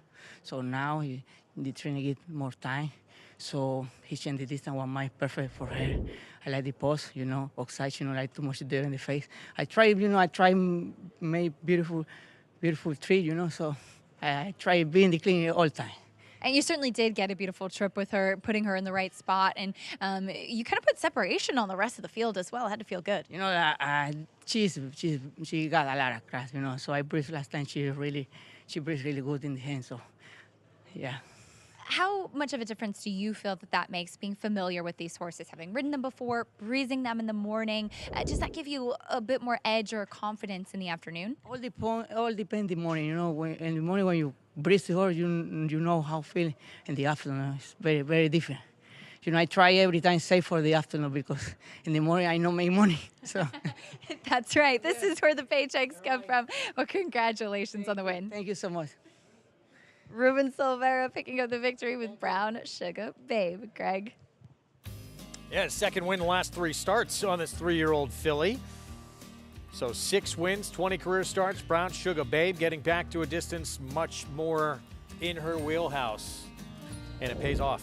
Yeah, no, she ran well today and was really dominant there for victory. Late pick 5. First of the meet coming up next. 6 furlongs, outer turf. New York Breds, $40,000 maiden claiming race, all for sale for that price, trying to get that first win. And you talked about Naughty Destiny for a barn that is doing a lot of good here. Well, Bill Morey has claimed, and he hasn't been running horses in New York for that long, consistently 4 horses in New York on the turf. They've all come back to win, including Tour Jeté, who conservatively improved 10 lengths off the claim. So I see that, my eyes get wide open, and Naughty Destiny is good enough to win anyway. I mean, though Majulu is obviously a real threat, I just believe with Bill Morey, his horses are going to run much better and probably win. Now the Davis clan, Dylan, Katie, they're going to be right next door to each other in the starting gate in this race coming up. For their family, riding, of course, in their blood. Their father, Robbie, won over 3,300 races in his career. And despite doing his best to try and talk his daughters out of following in his footsteps, once he heard what they could do in the saddle, he had no choice but to be supportive. Now the hardest thing for him is to decide who to root for, his son Dylan or daughters Katie and Jackie. So happy. Take care of this old man. You had to have a very understanding woman that is behind you and will support you 110%. And I prayed, God, please, there's got to be one out there. And she was at the roller skating rink. She said she climbed the tree in 1973 and watched Secretariat win in her backyard at the quarter pole at Belmont. I was like, wow, you climbed a tree? We got married and we had 2 little girls. And I said, I don't care if you have a dozen. We had 3 boys and 3 girls. I have an older sister with 3 lovely little girls, and my sister Jackie that rides here at Finger Lakes. I have a brother, Robbie Jr., and then Eddie that is working for Billy Mont right now. Then it's me, and then my little brother Dylan. Big family. I'm the oldest of everybody that's on the track. The younger daughter says, wow, she can do it, I can do it, I know I can. I'm the youngest in the family. I was second one. It was a pretty easy choice, because knowing that Dad rode, and I had my own little personal coach to teach me along the way. My dad wasn't exactly thrilled about me being racing. Jackie, you're 99 to 1. You'll never make it. You're this big. So he was really, really hard on me. She went to McCarran's jockey school. I said, Chris, look, you know, it's just a whim she's on. You know, she'll fall off once or twice. And then, so he calls me at Christmas, says, Rob, she's good. She's really good. I said, Chris, come on. He's like, no, Rob, she can ride. I'm going, oh, brother. We're very competitive, so we tease a lot. There was bragging rights, you know, and sometimes some people don't take it better than others. All of us have ridden in a race before, and I've won most of them. We will do anything to beat each other for any position we're in. It doesn't matter if it's last. Yeah, it's hard. I don't know who to root for, you know? I'm just like, get across there and say, winning is everything. If I can't win the race, I want to beat my siblings. It's kind of like they're in the backyard, but they just moved over here. And this is their backyard. I look over, I'm like, wow, this is pretty cool. Like, I never thought that we would actually be here together, you know, enjoying the moment. We want to beat each other, but we want to see each other do well. It's always tough competition when we're out there, and we have a lot of fun. They are having a great time. They are absolutely love every bit of what they're doing. They absolutely love it. I think my dad is proud. To be able to follow in his footsteps, he's really proud. He kind of paved the way for us, and he knows that we love doing this sport. It's beyond proud. It's just beyond it. They have outshined me and everything that I ever dreamed of. It's grateful, you know, I'm grateful.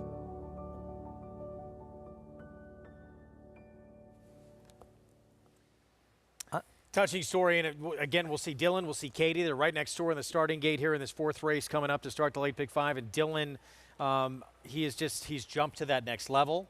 But we've seen Katie and Jackie have good success as well. I'm going to disagree with Robbie. I think Robbie's underselling himself a little bit. Robbie had a tremendous career and was a truly great rider. So whether they are riding really well, and obviously he's proud of his children, I can understand.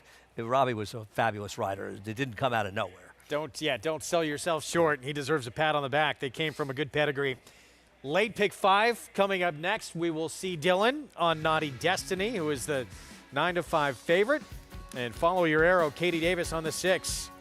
For Chad Summers, ran at this level last start, gets another try at it, and another try against Naughty Destiny, where she finished behind when they met back on September 15th.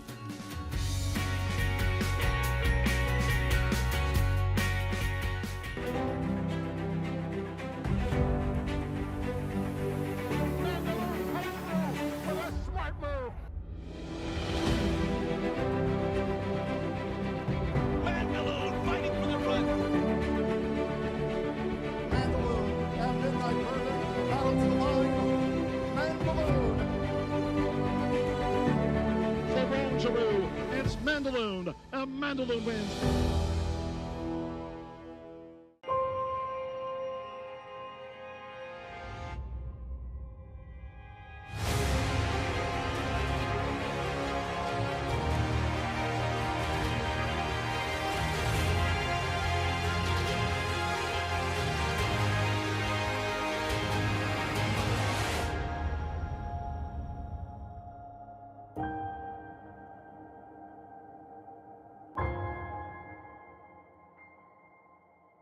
Introducing Gift Box, winner of the Grade 1 Santa Anita Handicap. He's a 3-time graded stakes winning millionaire with 4 triple-digit buyers and a 4 Ragazin to his name. He proved himself early as a graded stakes place 2-year-old, and now his career as a stallion is just getting started. From the first crop of the leading sire Twirling Candy out of a multiple graded stakes producing mare. Gift Box, only at Lane's End. Grayson Jockey Club Research Foundation was formed in 1940 with a simple goal: to raise funds for research to enhance the health and soundness of horses. Since then, we've provided millions of dollars to hundreds of projects at universities around the world, leading to major advances in welfare. Our process of selecting and producing peer-reviewed research has become the trusted industry standard. And with your help, we'll be here for many years to come, supporting the health and wellness of all horses.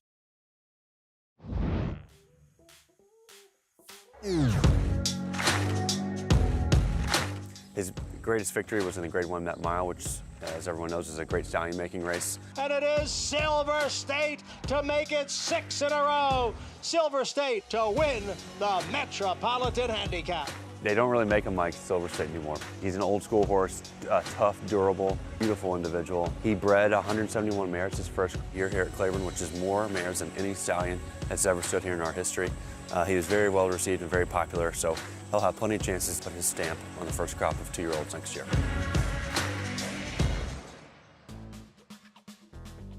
Back with you on our Thursday coverage, opening day of this Aqueduct Fall Meet.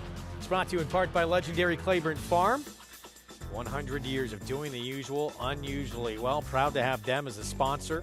As we get set for the late pick 5, first of the meet coming up, begins sprinting on the grass. New York bred $40,000 maiden claiming race, and Dylan Davis will ride this one here. Is currently the 2-1 favorite, Naughty Destiny. Let's go downstairs to Acacia. And we'll start there, Greg, as she's one of several in this race who are getting the equipment change with the addition of blinkers. And for Naughty Destiny, just a short cup going on here to hopefully give her a little bit more of a punch. She is a closing type, off the pace last time out, just not quite enough kick last time, where Moda Morning Grouch wired the field at a big price that day. But I thought overall finishing well, and that was her first and only start for the $40,000 level. As Andy had mentioned, though, the trainer very dangerous, Bill Moore, with picking horses up, particularly on the turf, and coming back and running well. And this is just a level at which Naughty Destiny belongs. She was the favorite at this level last time out and makes a great deal of sense here once again. She is also one with those blinkers on who maybe could be a touch more forward than she was last time out as well.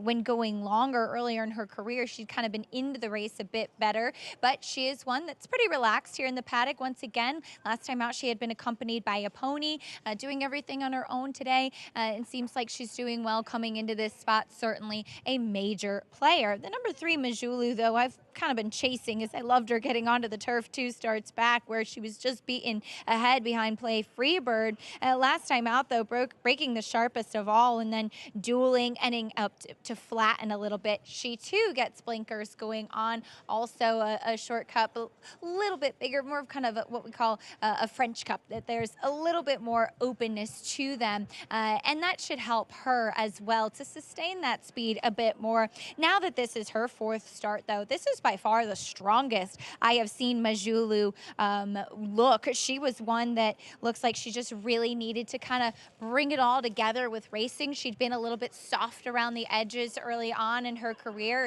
and now a little bit of a freshing as well, not having run since the end of August, and she is sharp. She's got run on her mind here in the paddock, but looking like now with some races under her belt, she's brought it together, and we'll see if that equipment change plus her natural speed, as she certainly has the demeanor of a quick horse as well, can help her to seal the deal today. Now the number 7, Soretta, she's one that has had quite a few chances out on the track. In fact, this is start number 19 for her, so I can certainly understand kind of having had enough of Soretta, but this is her only start, only her 2nd start at the maiden 40 level. She comes out of that same race as Naughty Destiny. In fact, was just a neck behind Naughty Destiny last time out, again with Moda Morning Grouch winning at a big price last time out. She is one that wears that extension blinker over her right eye. It's a regular short cup on the left, and it's a much more kind of open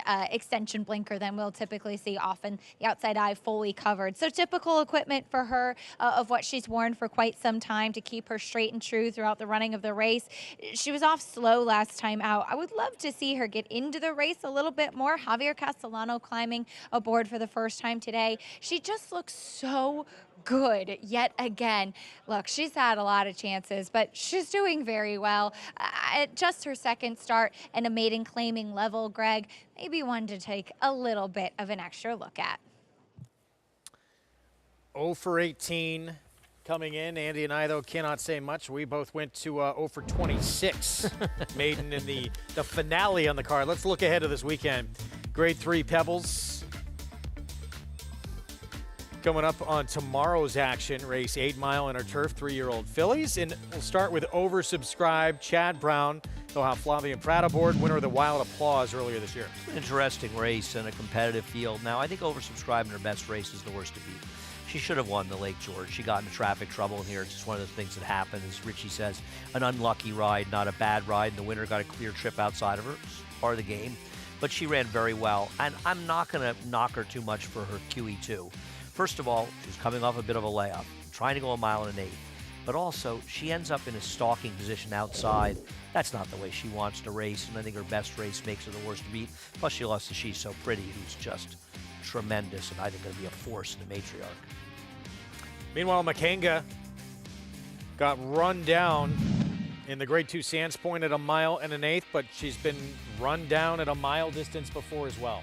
No, but she's pretty dangerous on the front end and woed any horse that wants to run with her, though there's a little more speed in this race. But she's a runoff type, and she just got nailed in the late stages by Spaladay, who's improved for Chad Brown and owner Peter Brandt. I didn't like her near. I thought there were more interesting horses, but I can understand somebody liking her chance, especially at a mile, because I'm afraid other horses really won't want to go with her, and they'll just let her roll out front. She is quick, going to have to use that speed. That's her best asset, and she's used it before to beat oversubscribed. Nomo Candy, is that one who maybe can try and go with her early? I don't think she's fast enough to do it. I think that the interesting horse in that race is the 4, the Whiskey horse, Whiskey Decision, because I don't know, it may have been strainer instruction, but whatever the case was, she just got a ridiculous trip in her last race. It's coming up tomorrow. Right now, post-parade, start of the late pick 5, Artistic Success, start number 2. Yeah, and she ran well enough in her first start. I can see liking her in this spot, and a generous 6-1 if you do. I don't love that she was almost 40-1 in her debut, but nothing wrong with that effort. She's a natural, compiling a long list of defeats. Yes, Gary Siaka with the 0 for 26 in the last, who you and I both picked. We didn't pick this 0 for 26. No, we did not. 5-2 on the speed. She may be the speed with blinkers on, though. I'll be interested to see how aggressive Luis Rivera is down on the rail, and she can wire the field. Dylan Davis for a barn that's red hot. Well, we just mentioned the Maury claims in the turf have been unbeatable here, but maybe this one at 2-1 will prove the regression of the mean. Dylan's sister, Katie, on Follow Your Arrow. Yeah, well, actually not dropping, but I just didn't think she was good enough. It's one Acacia talked about, Soretta, who's looking the part, but 0 for 18. Yeah, it's the problem is she's just had too many chances for me, but she's certainly competitive on paper. Well, how you doing? Jose Gomez. Nice to see Lisa's filling in for Phil Serpy, who's, I believe, scheduled to come back based on something I read. But this one's just going to have to improve a little. She showed a little life last time. Rialta had an okay effort sprinting. Last time seen going shorter. Here's Essential Life. Yeah, Essential Life is the new stranger here now. It's really more of a dirt type pedigree and just not much of a pedigree at all for a horse that did no running at 6-1 in the debut. Tough read outside with the also eligible to get in. Manny Franco will get on board. First start on the turf was very good. Last two have been not very good at all. Runs the first race, she'll win this race. She runs her last two, she'll finish 8th. I can't trust her, but at 24-1, there are worse flyers to take. Get in the game with the Naira Bets YouTube channel. Tune in to race previews, full card analysis, betting tutorials from tracks around the world. Subscribe now, bet with confidence at youtube.com/Naira Bets. So pick 5 pool up and over 6 figures, 4 minutes from a start, and this one has been favored every step of the way. Naughty Destiny, Dylan Davis, Bill Maury first off the claim. Let's go back to September 15th. Most recent start, beaten favorite here. She was the beaten favorite. On the other hand, this was a big, huge inside speed track, and Motor Morning Grouch took full advantage of it. Now, I don't think that she had a bad trip in here, but she is off the rail in the stretch. You see a little bit bothered right there, as a matter of fact, and I think she ran okay. I don't really care about any of that. What she is a horse that's somewhat competitive on paper, but she's now making a move into a barn that's just improving horses dramatically off the claim on the turf, and I'm not going to ignore it. I saw Tour Jeté improve as much as I haven't seen a horse improve that much off the claim since Oscar Barrera was around, to be perfectly honest, and I'm not going to try to buck the trend. So 2-1 favorite. Blinkers on, trying to get her maybe a little earlier involved than she has been of late. As we take a look at the one everyone's probably going to be chasing early, Majulu. Rob Atris, Ricardo Santana Jr. Yeah, I mean, there's not much to see here. I kind of wanted to show this because there's another horse in the race that was scratched that I thought ran better in Good Mission. She's going to run 5th in there.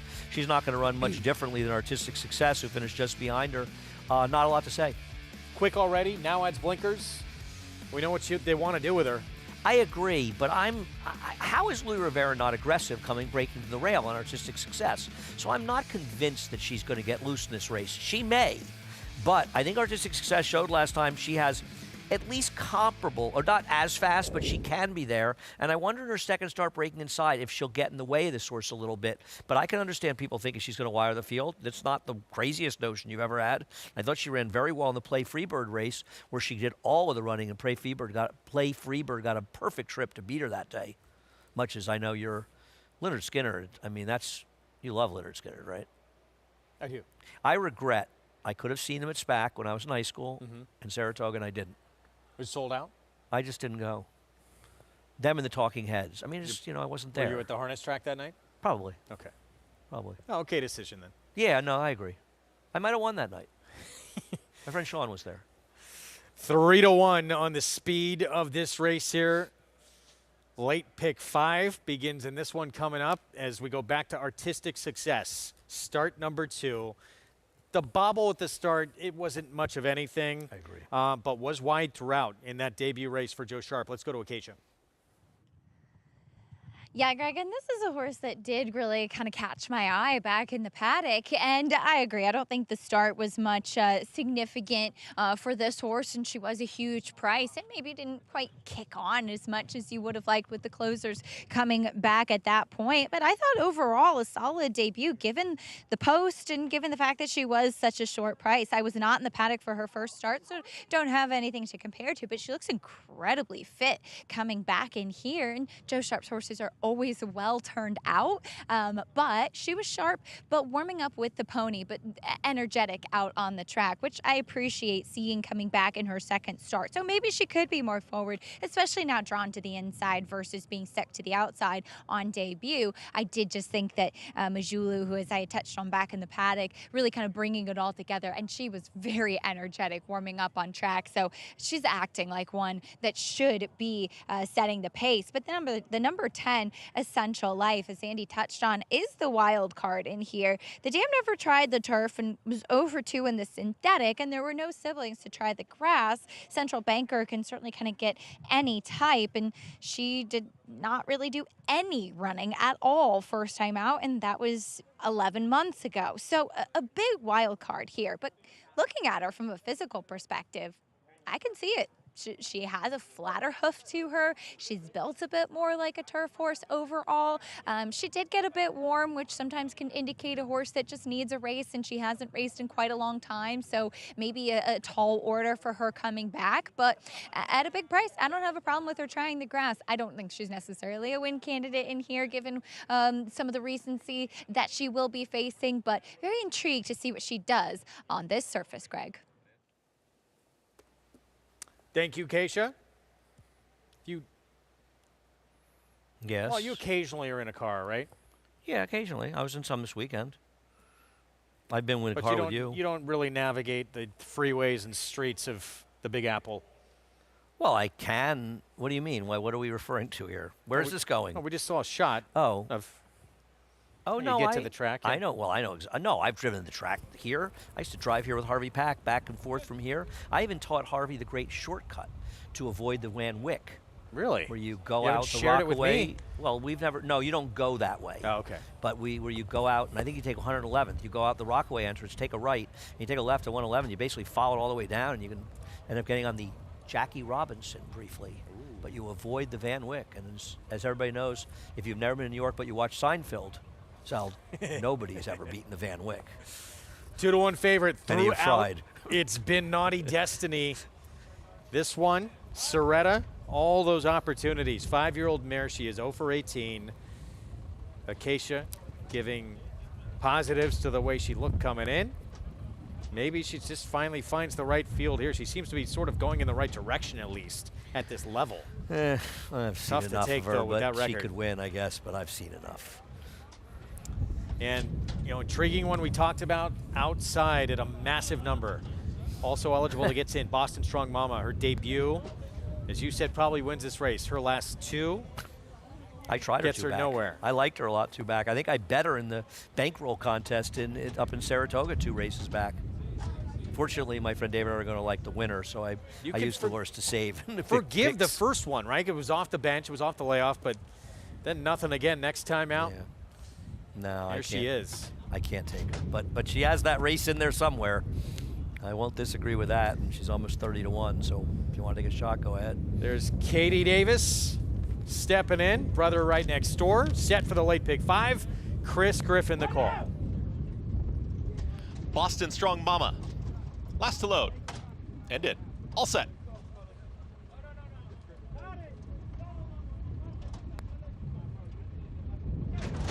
And they're off. Good speed towards the outside from Little. How you doing? It's Little. How you doing? Just got passed by Essential Life, who will press on. Essential Life is the leader. Follow your arrow. In between horses at the rail to join them, that's Majulu. These 3 across the course early. Behind them is Naughty Destiny as a clear 4th, and losing some ground was Little. How you doing, who broke on top but is back to 5th. Is 2 in front of At the Rail Red Cap. That's Artistic Success. And to the outside of that rival is Boston Strong Mama. Another 3. Back to the trailers, Rialta. The 2 at the back, She's a Natural with the trailer, Soretta. They work into the far turn, 22.55 for a pressured opening quarter mile. And to the inside, Majulu's got the lead as a neck in front. Ready to challenge is Follow Your Arrow. Losing some ground around the turn is Essential Life. Getting the dream run is Naughty Destiny, Dylan Davis, right in behind the leaders. Tips to the outside into the 3 path. And here comes Naughty Destiny after the leaders. The leader is Majulu. And Majulu's trying to kick clear. At the rail, moving through his Artistic Success. And Naughty Destiny rolling down the center of the course. Majulu is still there. Majulu in front. At the rail, Artistic Success. The oncoming strides of Naughty Destiny and trying to catch them all from way out of it. Soretta. Soretta was last early, but is going to pass them all. It's Soretta who's now taking the lead. Soretta Last to first gets the win. Artistic Success, then Naughty Destiny, and She's a Natural in 1 minute 11.51 seconds.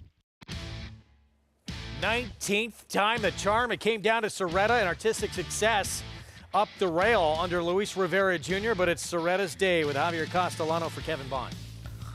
I just don't know what to say, you know. I mean, I feel for anybody bet the one Artistic Success who got a great ride up the rail at a big price, but Soretta, who certainly had her share of chances, she managed to finally get it done on what I assume would have been the last start of her 5-year-old career. She's burned a lot of money, but she got the money today. No excuse for my 5-horse who got a perfect trip from Dylan. You know, maybe he stayed inside. He could have gotten the same trip the 1 did. He went outside. I can't knock it. She struggled to get by the 3. And when I saw that happening, I knew she was vulnerable, and she was vulnerable to the 7 who came charging down the stretch and finally got it done. At 4-1, so 19th time gets that first picture. Long time coming. Second time in at this level. Finally a winning effort, and it looked like Artistic Success was going to get there, saving that ground coming up the inside. But about to enter your picture, here comes Soretta. Yep, she found her field today. Bond Thoroughbred Silks, 5-year-old mare by Midnight Loot. And Patience paying off, formerly trained by Dad. 4-1 here. And gets it done.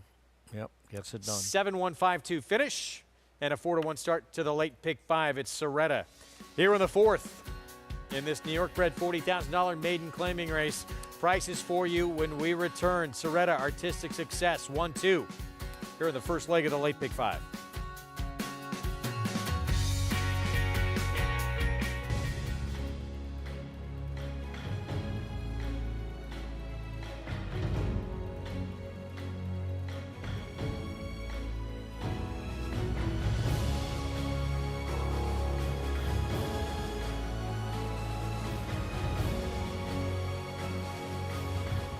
Olympiad leads American Revolution. Olympiad gets the gold in the Jockey Club Gold Cup.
Back on our Thursday coverage, opening day of this Aqueduct Fall Meet on Fox Sports 2. Javier Castellano, Soretta breaks through in the 19th start of her career. gets the job done, and nice to see Javier back riding and riding well. Had a couple of wins his first day back from getting injured at the end of Saratoga, but nice to see him back in good form. 7-1-5 finish. Let's go downstairs to Acacia. And happy to be joined by winning trainer Kevin Bond as Soretta breaks her maiden. Kevin, I know that she'd had a lot of chances, but to be fair, this was only her second try in a maiden claiming field. She found her friends. Yeah, she's had a lot of chances and a lot of great pilots on her, and we've got a lot of great feedback, and today was her day. Yeah. But she was one that looked like she was just really doing well. It looked like even towards the end of the year, she was thriving. Yeah, she wins beauty pageants. She looks great in the paddock. She trains great, and that's why it's been so frustrating not to get her home. But now she's starting to figure it out. It has to be rewarding to see her finally get a chance to break through. It does. It does. And for you and your family, obviously, it's been a family affair all along, and you and your brother training now, too. It has to always feel good when you see all of that hard work rewarded. Can you talk a little bit just about all the lessons coming along to a win here in New York? Well, it's very special to win here in New York. Very thankful to be to have a mentor like my dad, Jim. He has been grateful. We're grateful that he's given us the opportunity to kind of not branch out per se completely, but giving us some exposure and some horses, and just trying to make him proud. I'm sure you are doing that. Congratulations. Thank you so much. For the Bond team getting the win here in Soretta, yeah, she definitely won the beauty pageant today, Greg, and it paid off.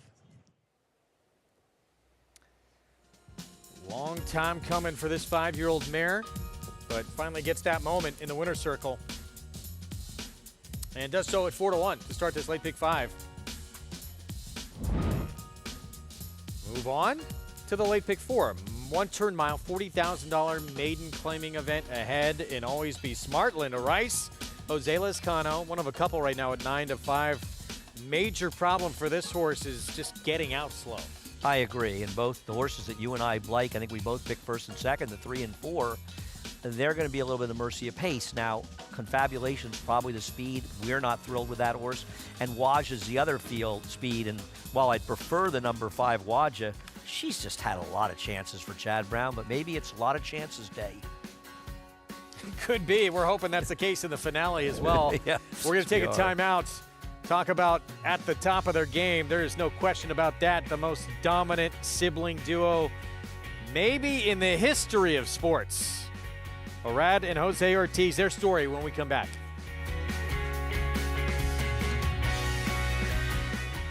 Down, get in, 350. Here we go. 3 here, 50, down 4, 8.5, in the back. 1,400,000 stands way in the back. Thank you. 5, $1,500,000, and I'm $1,600,000, $150,000, $1,550,000 and a half. $1,500,000. Jody, thank you. Please hold your applause. Charlatan, ultra impressive. It's a new day for a new king. Horse racing? Check. Weekly promotions? Got 'em. Huge payouts? You bet. With Naira Bets. Download the app today and bet on any track, anywhere, anytime with live HD horse races, betting tips and tutorials, expert picks, and more. You bet with Naira Bets. Join now for a new member bonus at NairaBets.com. These New York bred foals represent many sires. War Dancer, Salamini, Honest Mischief, Central Banker. But they all have one thing in common. Starting in 2026, they'll be running for the same purse money as Open Company 2-year-olds at Naira tracks. That's nearly 20% more than they run for now.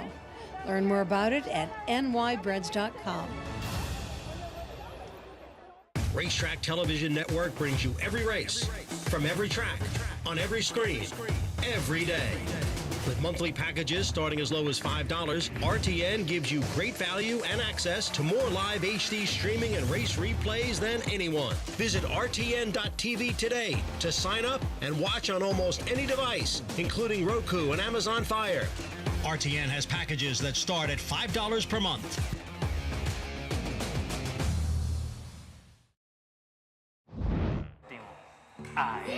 Vaya, que bien le da.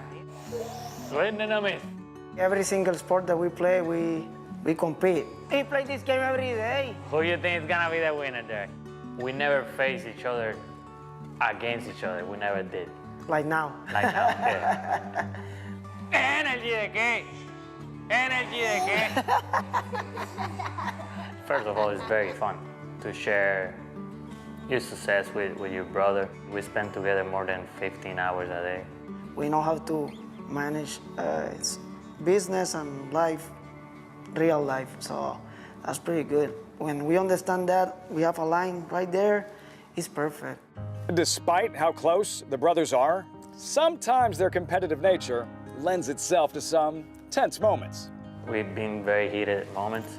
We curse a lot and say a lot of bad words in Spanish. When we was younger, we never throw punches, but we've been so close. Yeah.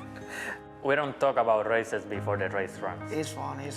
Ira is very quiet, like you cannot say nothing. It's like on his own, and I don't want to know anything about his thing. yeah, it's very fun when you can outsmart the competition. I have to think how he thinks to try to beat him. It's very hard to a rider like Ira try to read his mind before he does it because he's so unpredictable. He's one of the best, and I think he has made me better. Sometimes I come over to Jose, what you will do different if you ride the race again? He say nothing. I say, are you sure? Because I have another mind. I see something different that probably he don't see. It's like the same thing happened to me. While the brothers push each other to be better riders on the track, Arad credits Jose with making him the man he wants to be away from it. He used to be too on the muscle, like too keen, and I tell him he need to calm down and think before he do things and say things. He start winning like crazy and start winning all the Eclipse Awards. And I told him, just my job is to keep you grounded and keep you doing the right thing. As a person, I think he made me better. He's so good at some things that I'm not. So I try to get whatever I can get of him to make me better in that part of the racetrack. He's been working, so he's been doing a lot better. Become a better person, a better father, better son, and everything. So it's nice to see that. Always gonna happen. It's my brother, it's my blood. I love him.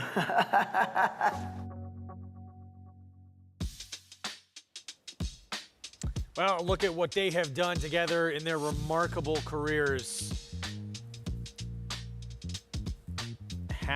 Over $500 million in earnings already. Obviously both great riders, and it's interesting to talk about him. Jose is a much more laid-back guy than Irad, and you can see that change. And I think one of the reasons that Irad is as successful as he is he wants it. He's ready to fight for it. But I think you can see that change in him as somebody he's an incredibly likable guy. They're both incredibly likable, as a matter of fact. But Irad's a guy who you can see not maybe as hot-headed as maybe he was. It's part of a maturation process. But they're terrific riders, and you know you used to hear a lot of. You still hear a lot of stupid things especially on Twitter, but you know, guys saying, "Oh, Irad let Jose win, Jose let Ira win." These guys, Irad ain't letting anybody win a race. Irad wants to win as much as any rider you've ever seen, which is why he's so successful. They're just different personalities, but they both want to win, and they want to beat each other. Meanwhile, Breeders' Cup Mile, big win for More Than Licks and Jose Ortiz. When he got this one in the clear, you see that devastating turn of foot. Yeah, now we're fans of this horse, and he finally got some pace to run at and show what he could do in his third start this year. But Jose talked about it. I thought it was a fabulous ride by him because he can lag a lot, and he said I had to make sure I wasn't too far back with him so I'd be able to make that run and get it done. But, man, when he kicks in down the stretch, this guy has a tremendous kick, and this was a great win for him. Great win for Cherie DeVaux, winning her first Breeders' Cup race as well. And also a nice redemption for a horse who's been a little unlucky to lose to Carl Spackler, who Carl Spackler got a lousy trip in here. He was never winning with the trip that he got and obviously didn't run his race. But More Than Looks, he, except for his debut, has run well every single time he's hit the racetrack. A little too much TV time for Johnny Dominguez there, though, by the way. Got to work on that. Works for us, New York Racing Association. Juan Dominguez. Jose Ortiz, first win, by the way, career in the Breeders' Cup for Cherie DeVaux. Yep. Congratulations. Good horse. Just a really good horse. And happy to see him get the job done. A horse I've liked for a long time. It's funny, my friend David Aragona had picked him. I think he won our Manila and ran really well, and it's when he started to catch my eye, and he's a really nice horse. And to me, I mean, there's so many fun things about this sport that are fascinating, but seeing horses like that, when they have that explosive turn of foot down the stretch on the grass, it's one of the most exhilarating things in the game. Yeah, he's an exciting horse, and I declare him the winner of the 8th pole, and he still managed to get up. We're going to get back to today's action. 5th race, start of the late pick 4, 40 maiden claiming 1 turn mile coming up. Again, the 4 Always Be Smart. Favored, Around Ortiz Jr. will be on this one right here. Confabulation, who likes to be forward, trying to do it on the front end. Last start as a favorite for softer maiden 20 company and got caught late. Let's go back down to Maggie rejoining us. And Greg, it'll be interesting to see who actually winds up being favored here in this spot, as I'll begin with Confabulation, who is currently 5-2 for New Connections for Rick Dutrow off the claim. And this is a horse that you know, sometimes he hasn't looked good in his coat, sometimes he doesn't look all the way fit, and that's just in a few career starts so far. He's really fit looking today, finally looks great in his coat, did come in, he was a little bit hot, a little bit washy, but actually, weirdly, since getting the tack on, he's kind of cooled out and dried up a bit, which I'm okay with here overall. Honestly, this is one of the better times I've seen this horse appear prior to a race. I know he's tough to take after the disappointing loss last time out. So we'll see where they decide to place him in the running of this one, going a mile yet again if we see him up front, or maybe they try to put a target, or at least have a target out in front of him, as we'll move on to number 3, True Connection, who's coming in off of a layoff here for Jimmy Ryerson, going turf to dirt and coming back as a new gelding. This is a horse that in the past has struggled to get out of the gate. And as I always say, you know, lightening a horse up behind and therefore allowing them to use themselves more properly by gelding them in their training will ultimately strengthen them up behind. And it has done just that. And furthermore, this is a horse that prior to his starts as a colt was fairly aggressive in the paddock. And today, while he's energetic enough, but, you know, bright in his disposition, he's just more relaxed, and he hasn't gotten hot in here, considering he is coming off of a layoff, and he looks fit to me. So I think True Connection coming back as a gelding at maybe a bit of a price is one to take a look at, as we'll also take a look at a horse taking a lot of money. Is number 4, Always Be Smart, here for Linda Rice. He was kind of wide and towards the rear early in that race, which was wired by the favorite and Bold Ambition that day. He kept on coming. I mean, he did stay wide throughout there, and it was a sloppy racetrack, so getting back to a fast track, though he has been away from the races for a while and now dropping into the tag, into the price level that Linda claimed him for. This is one that I've seen a few times, and he usually gets pretty energetic, pretty much on his toes. Not that that has any bearing on how he runs, because he is a stretch runner, and speed horses are usually the ones that get a little bit more fizzy prior to going in the stalls. He's really, really quiet today. So I don't know if that has any ill or negative effect on his performance, but just an observation from me here, kind of a 180 from what I've seen from him in the past, Greg. All right, Maggie, thank you. We'll get to the post parade in a moment. 2-1. Always Be Smart, who just because of what a bad actor he is, usually getting out. It's going to be pretty far back early. Yeah, no, I think he was badly compromised last time on a very speed-favoring track on July 31st off the claim for Linda, and he drops back to level she claimed him. Now, listen, he has been a disappointment, as you've accurately pointed out. The fact that he has no speed is definitely going to work against him in dirt racing. The thing is, I feel like Wadja, the number 5, who is going to be favored at post time and is favored now, and the 8 Confabulation, they're going to hook up a bit in this race. Now, I don't know about you. I think we both don't like Confabulation. No. I'm not a fan of this horse, and he's got to deal with Wadja, and I just feel like he's right closer. But the horse that is a wild price is the number 3 True Connection, who I know you picked on top, and I picked second. Yeah, 11-1 right now.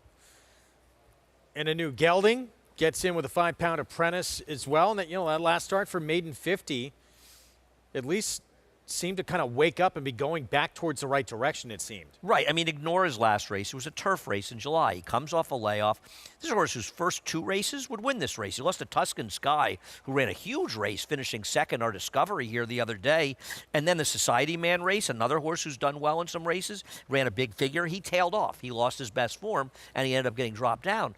But if you like the 4 like I do, you have to look at him as a closer as well, a new gelding who has good back races, and I don't love him, but I don't know how he's not 5-1 or something. What was his morning line? Probably 5 or 6. Oh, he was 8. Okay. So he is around the line. I just think that's a very generous price. I don't trust him, but I think it's a big price because if he runs, he's going to be tough. Yeah. Meanwhile, there is Wajda for Chad Brown, Dylan Davis, continuing to get opportunities. There's Dylan for this barn.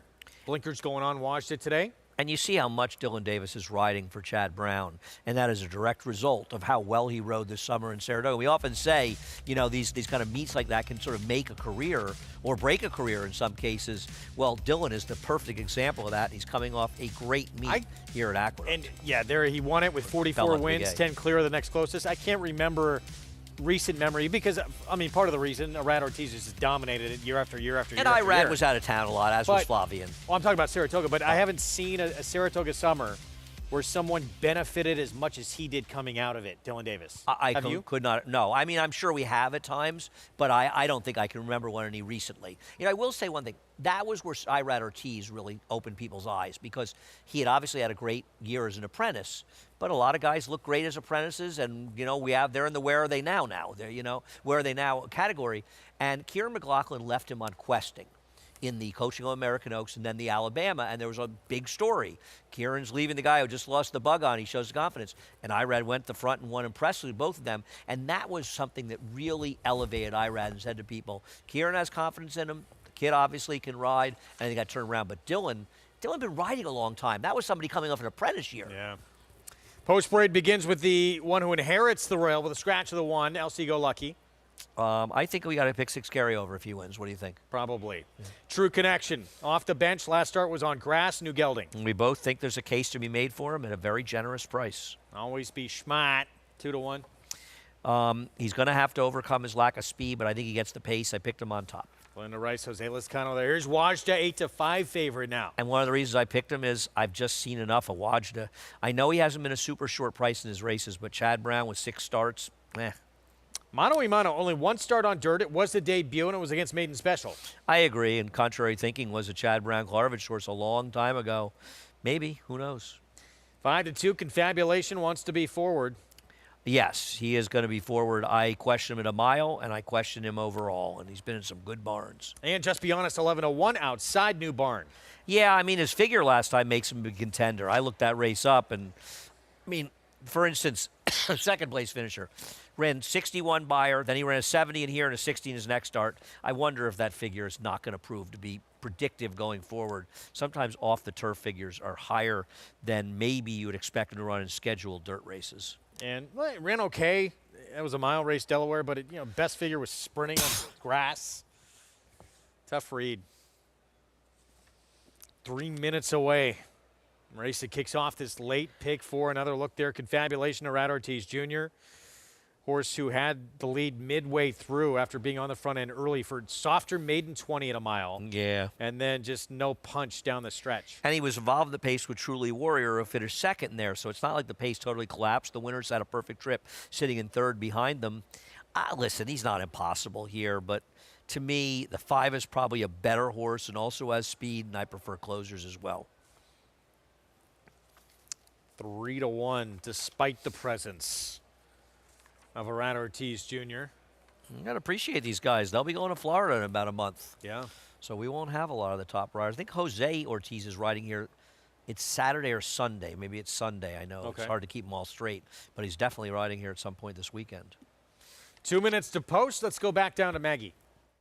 Yeah, checking in with the horse who's clicked over to favoritism right now is number 5, Wajda, a horse that looks fantastic. I mean, as of his recent starts, he's a horse that is really relaxed, looks the part physically. They will add blinkers today, just a shortcut cheater blinker for Chad Brown here. And really focused, really smooth warm up from him. There is nothing about this horse, at least from what he's showing me, that you shouldn't take him.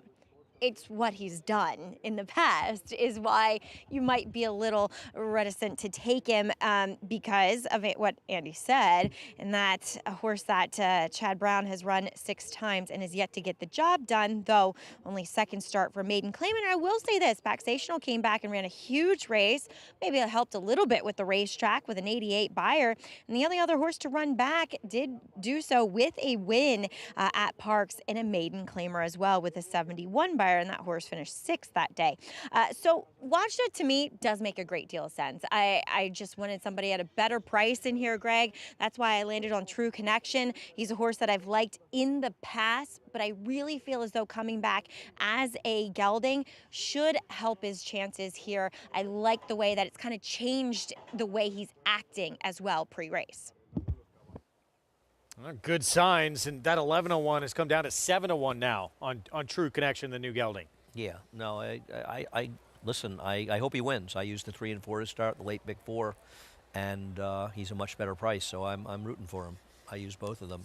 I did pick the 4 on top, and I think 5-2 is a fair price. How is the public going this overboard on Washta at 7-5, 6-5 now? A little bit the Chad Brown factor, maybe. You know, I mean, he is dropping a little bit. Lost a horse that came back to win. I'm not his biggest fan, but I can understand why people like him. And he's a more forwardly placed horse than Always Be Smart, and that's probably something that people look at much more. But, man, 6-5 on him, not for me. I don't think for you either. No. I prefer him to the 8, but so what? And he can win, but I agree. I'd rather. Oh, absolutely. But to make someone, that horse particularly, but really anybody in this field, 7-5. Seems the Chad Brown factor, and Chad, you know, like Flavian, to anybody sane, sealed the Eclipse Award this weekend with the big win in the Classic. He's got 15 Grade 1s this year. I don't think the nearest competitor. I think Kenny McPeak, I think, has 6 because he's had the, you know, with the filly with Torpedo Anna particularly, obviously winning the Derby as well. But I mean, won at a 24% clip this year. 46 graded stakes wins so far with 2 months to go. 15 Grade 1s with 12 different horses, only 3 horses repeated Grade 1, Sierra Leone being one of them. And a breakthrough win for him, too. Yeah, huge with win that for victory him. in the Classic. And I think it ending a year that had been very, very frustrating, obviously, with him losing the Derby by a nose, you know, disappointing in the Jim Danny and Travers while he ran well, but he got his pace. And it probably deserves a little extra credit, too, just getting that horse over the hump with all they went through, all the changes, trying to get him to get that big win. And straighten his act out, too. Yeah. And I think most people missed that he ran straight in the Travers because he didn't win. And then there was talk about it in the Classic. But it's like, okay, well, he behaved himself in the Travers as well, and he's clearly matured. And talked to Peter Brandt quite a bit before the last race of the day. And obviously was very happy and is hoping that he comes back and races. And they'd love to run him in the Saudi Cup, where fierceness could be. Where Forever Young could be. Already really looking forward to 2025 with all the big names that we expect to come back. Here we go with a 5th favorite. Washta the 5 at 3-2 for Chad Brown with Dylan Davis. Chris Griffin the call. Goes in. All set.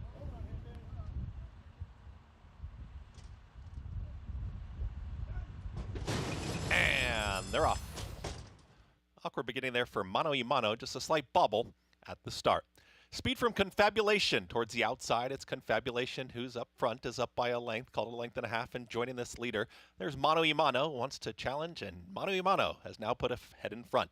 Just Be Honest is joining them from 3rd as they hook up with the backstretch, and about to join them a lineup of 3 and splitting rivals. Here now moving on through. Taking that 4th position is Always Be Smart. Now 4 across the racetrack, and At the Rail Washta's 5th. In behind them in 6 is True Connection, and the early trailer, LC Go Lucky. 23 and 4 for the opening quarter mile. Confabulation is up front, is now a half length in front of Always Be Smart. Wanted to be forwardly placed and does just that with Mano y Mano out wider in 3rd. At the Rail, that's Washta looking for room, and True Connection joins them as a in-between horses 5th. Shoved along is Just Be Honest, trying to make up ground, very tightly bunched on the front end, and the trailer, LC Go Lucky, 47.46 for a half-mile time. Confabulation's got plenty so far. Confabulation is now up by a clear length and a half. Following that move is Wajda, is at the rail, just following this leader, just passing 2 rivals towards the inside. Confabulation is about to be confronted by Wajda, who now tips to the outside, and here comes the run from Wajda, trying to run down Confabulation, who's got plenty. From the back, here comes True Connection, Christopher Elliott there on the move, and joining them is Always Be Smart in between horses. Confabulation is still up by 2 with a furlong left to go. Always Be Smart is split rival, stalling just a touch True Connection. Inside that final 16th, Confabulation got to the front, had company, but Confabulation is best. Always Be Smart up for second, then True Connection. Wajda finished 4th in 1 minute 38 seconds flat. Confabulation, Arad Ortiz Jr., Rick Dutrow Jr. Barnes stepping up in class here. Leads every step of the way for the win. I'm shocked this horse won, to be honest with you. He's never shown any grit in the front end. Pace was honest in here. It was a slow race, and the 4 didn't run well, and Wajda was terrible with a perfect trip. I don't know what to say. It's not like the pace wasn't at least contentious up front. I'm shocked. I'm very surprised. This horse, I think, improved for Rick, but maybe the others just didn't really run well as the 3 and 4 ran, but they finished 2nd and 3rd. Wajda was awful. Touted himself, made a nice appearance warming up, but wow, stepping up after showing just no resolve in the stretch for easier last start. I can't believe this horse won. I mean, I'm not. I shouldn't say shocked. I picked him 4th, but oof. 5-2. Confabulation. Dutrow Jr. Barnes first off the claim. Gatsa Stables. Arad Ortiz Jr. 8-4-3-5. No one really even makes a bid at him. It was a very slow race. Maybe the others just ran badly, and he just won by attrition. It was a very slow race. And the fact, Always Be Smart being so much closer early, and obviously things going better out of the gate, looked like I would have figured would have been very tough. The 4 got left, actually, and then Jose rushed him up there. Yeah. Whether or not that hurt him, I don't know. But what's he going to do when the horse setting the pace and, you know, whatever. You've got it done. Horses win that you don't like sometimes, and he's one of them. One for Babe. Rick Dutrow Jr., Confabulation. Arad Ortiz Jr. 5-2 on your winner here in the 5th. So long to Andy Serling. That's it for you today. I'll be back tomorrow. I look forward to it. See you. Been fun. Acacia Clement going to join me on the desk. Marathon day for Acacia. We'll talk a little classic in Sierra Leone. Her thoughts on who the 3-year-old champion should be and what she thought of that performance. Breakthrough for him in the classic. We'll have that when we come back as we work our way to today's feature as well. Stay with us.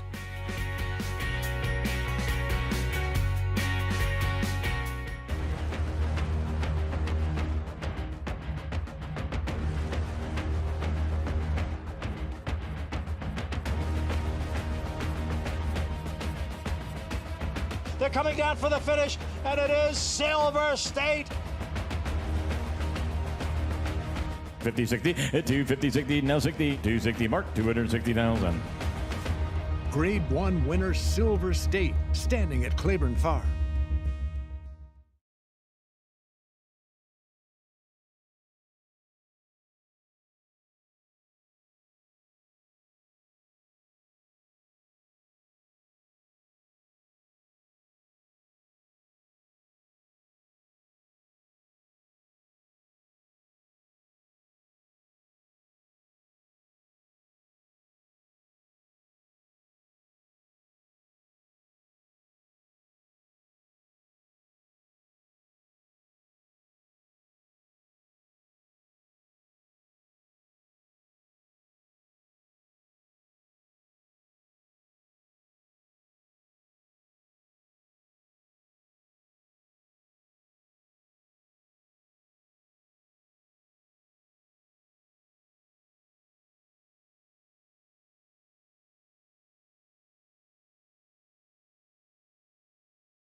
Welcome back to the program. It's America's Day at the Races, brought to you in part by Naira Bets. Bet any track, anywhere, anytime. And hopefully you had Confabulation, who gets the job done and breaks his maiden in his 4th career start for his 3rd different trainer, Rick Dutcher, who joins me now here in the winner's circle. And Rick, I thought he looked sensational today based upon the previous times I had seen him. Talk a little bit about his trip, though. Took a lot of heat up front, was still able to get it done. Well, yeah, he broke from the outside, and he broke so sharp, and Irad just found himself on the rail, and they came after him, and he just kind of just sat there until somebody really made him run, and he just kept sitting there. Nobody really made him forge, so he just kept sitting there. It was a great ride, naturally, and the horse got the job done. He just was able to do it today. We did glue his shoes on. I think it was a big thing for him because when we first claimed him, we were kind of puzzled about why he wasn't smooth, and then we smoothed him off with the shoes. So it worked, and we're happy to do that. But I still think that this guy can get a little bit better. I'm not sure. I hope so, but we're going to go all in to see that he can. There's pedigree there and a purchase price of $425,000 way back when that says he could. And I, of course, noticed those glue-ons after he came into the winner's circle hill. Here, talk a little bit about what they can do for a horse. Well, some horses just can't handle the nails. And it's kind of easy to find out if they can or they can't. So when you find that out, you kind of want to just keep the glue-ons on. Yeah, it's easier for the horses. It's more expensive for the owners, but it pays off in the long run, as you see today. I could not agree more. Looking forward to tomorrow, though, with the Pebbles. We'll see Makenga. The talent's there, Rick. Sometimes she gets a little fizzy, but I've noticed back here at Aqueduct, she's pretty calm. What are you hoping to see from her tomorrow? She's the second choice. I am looking for her to run her race again. Even if someone gets in front of her, I would want her to relax, man. I mean, she just doesn't have it in her. If she would relax, man, she would be better. But she just doesn't. And at this point, she won't. So we have just got to play along the best that we can with her, let her do what she's forcing us to let her do, and we're just going to try to get by with it. And that's the best that we can hope for. She really likes it here. When we took her to Saratoga, probably should have scratched her in the paddock that day. She just blew herself and blew me out of the water.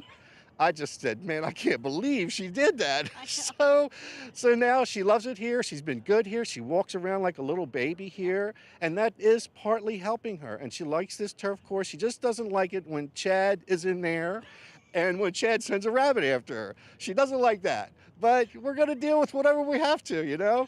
And many of the people backing her don't either. So, Rick, wish you the best of luck with her. Hopefully, she keeps a chill personality. And congratulations here with Confabulation. Thank you, babe. All right, guys. Well, he gave us a lot there. That's tomorrow's Grade 3 Pebbles, and she should be able to control on the front end. Can that speed last? She's beat Oversubscribed before. That was at 1 mile and a 16th, and Oversubscribed, of course, will be the one to beat for Chad Brown.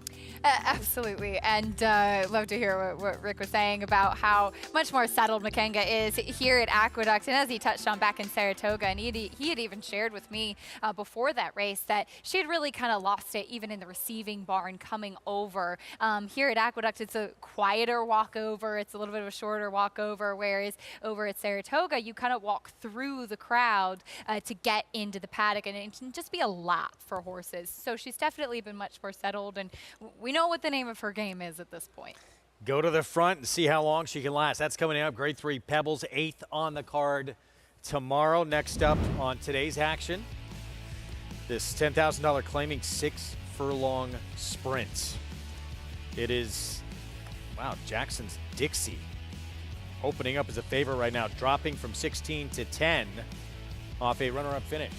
And I guess that's kind of the biggest piece of it for her. There's not a ton of form overall to sink your teeth into. You have some horses with some back races in here, but there's a lot that are coming off of poor efforts as well. So at least for Jackson's Dixie is coming in off a second place finish, and she does have some natural speed as well.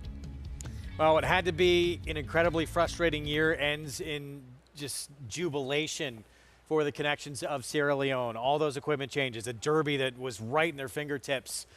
Make changes after that with the bit and all that.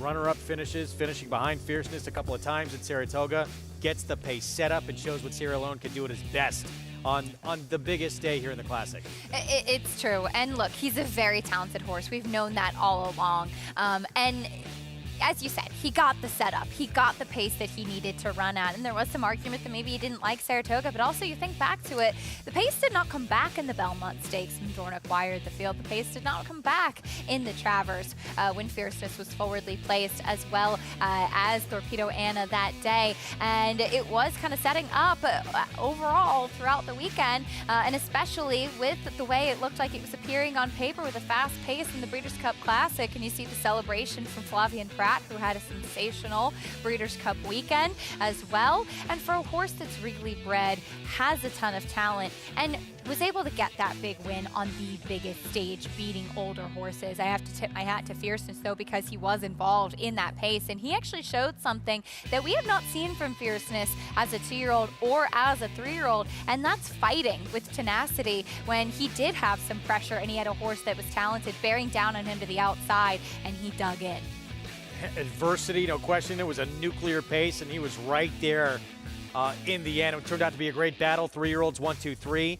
But for Sierra Leone, I mean, there's no question. He was the most consistent of any horse in his class as a 3-year-old. Do you think he did enough to claim honors as top 3-year-old? So I thought about this quite a bit, and yes, Fierceness beat him a couple times this summer. But that being said, Fierceness had been a little bit more of an up and down type. We did not see him in the Belmont Stakes. He missed that race, and he put forth some disappointing efforts as well, including in the Kentucky Derby. So while Sierra Leone did not win as many big races, overall he was the most consistent, and he did win the Breeders' Cup Classic against older horses. I think had Sierra Leone finished second, even if Fierceness had not won, it would not be the conversation. But because Sierra Leone did win, I think that gives him the extra push.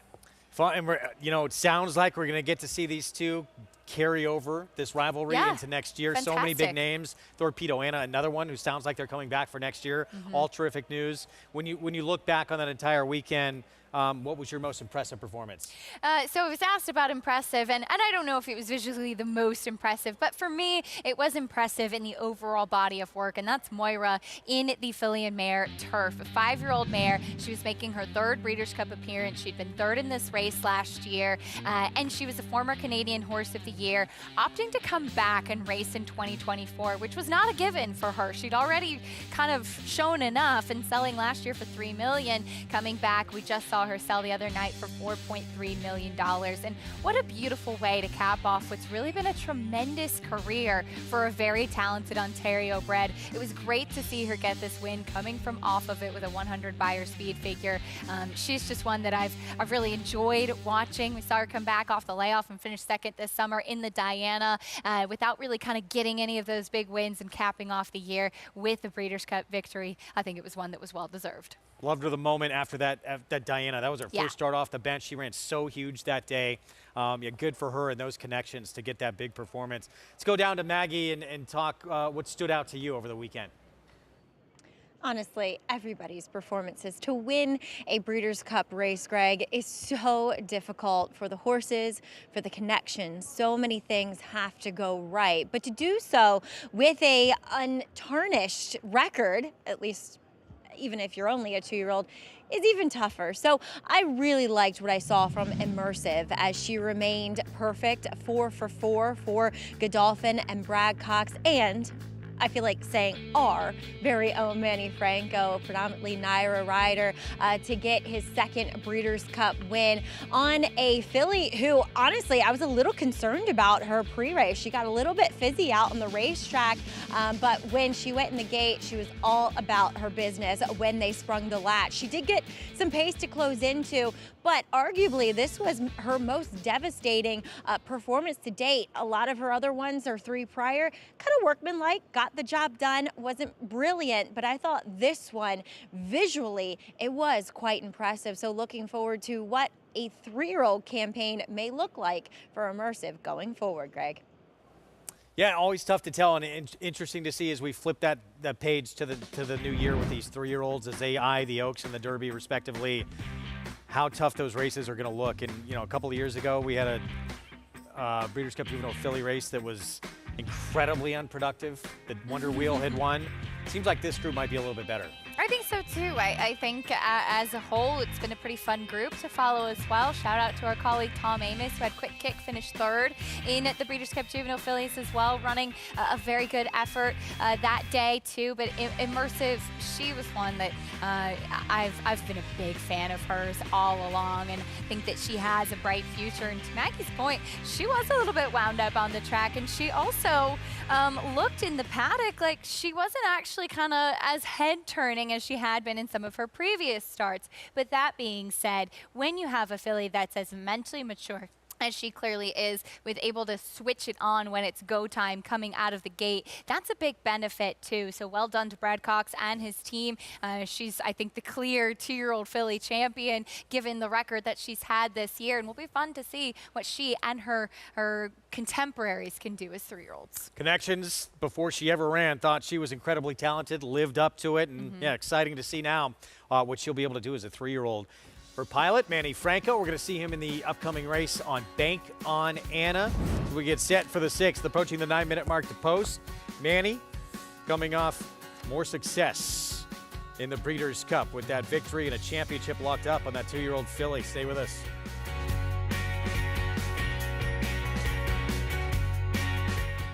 He always showed up. From June at 2 and through 2 championship seasons, week after week after week of consecutive works. That's toughness. He always showed off. You know all about those 4 G1s. Here's his maiden on the Derby undercard. That's brilliance. Now his yearlings are at the sales. That's opportunity. Essential quality. Showtime. At Keeneland, a horse will always be measured in hands. Hands that see, that sense, that speak. Hands that hold our sport to a higher standard.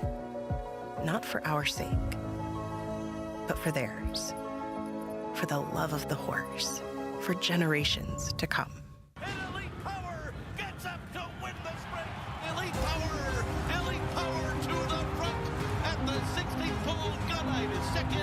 But Elite Power is moving clear and going to take the rear dirt sprint by a widening margin. 5-5 all evading at 875 down or down 900 and 900,000. Elite Power does it again in the Breeders' Cup sprint in 108.34. The power of Juddmonte.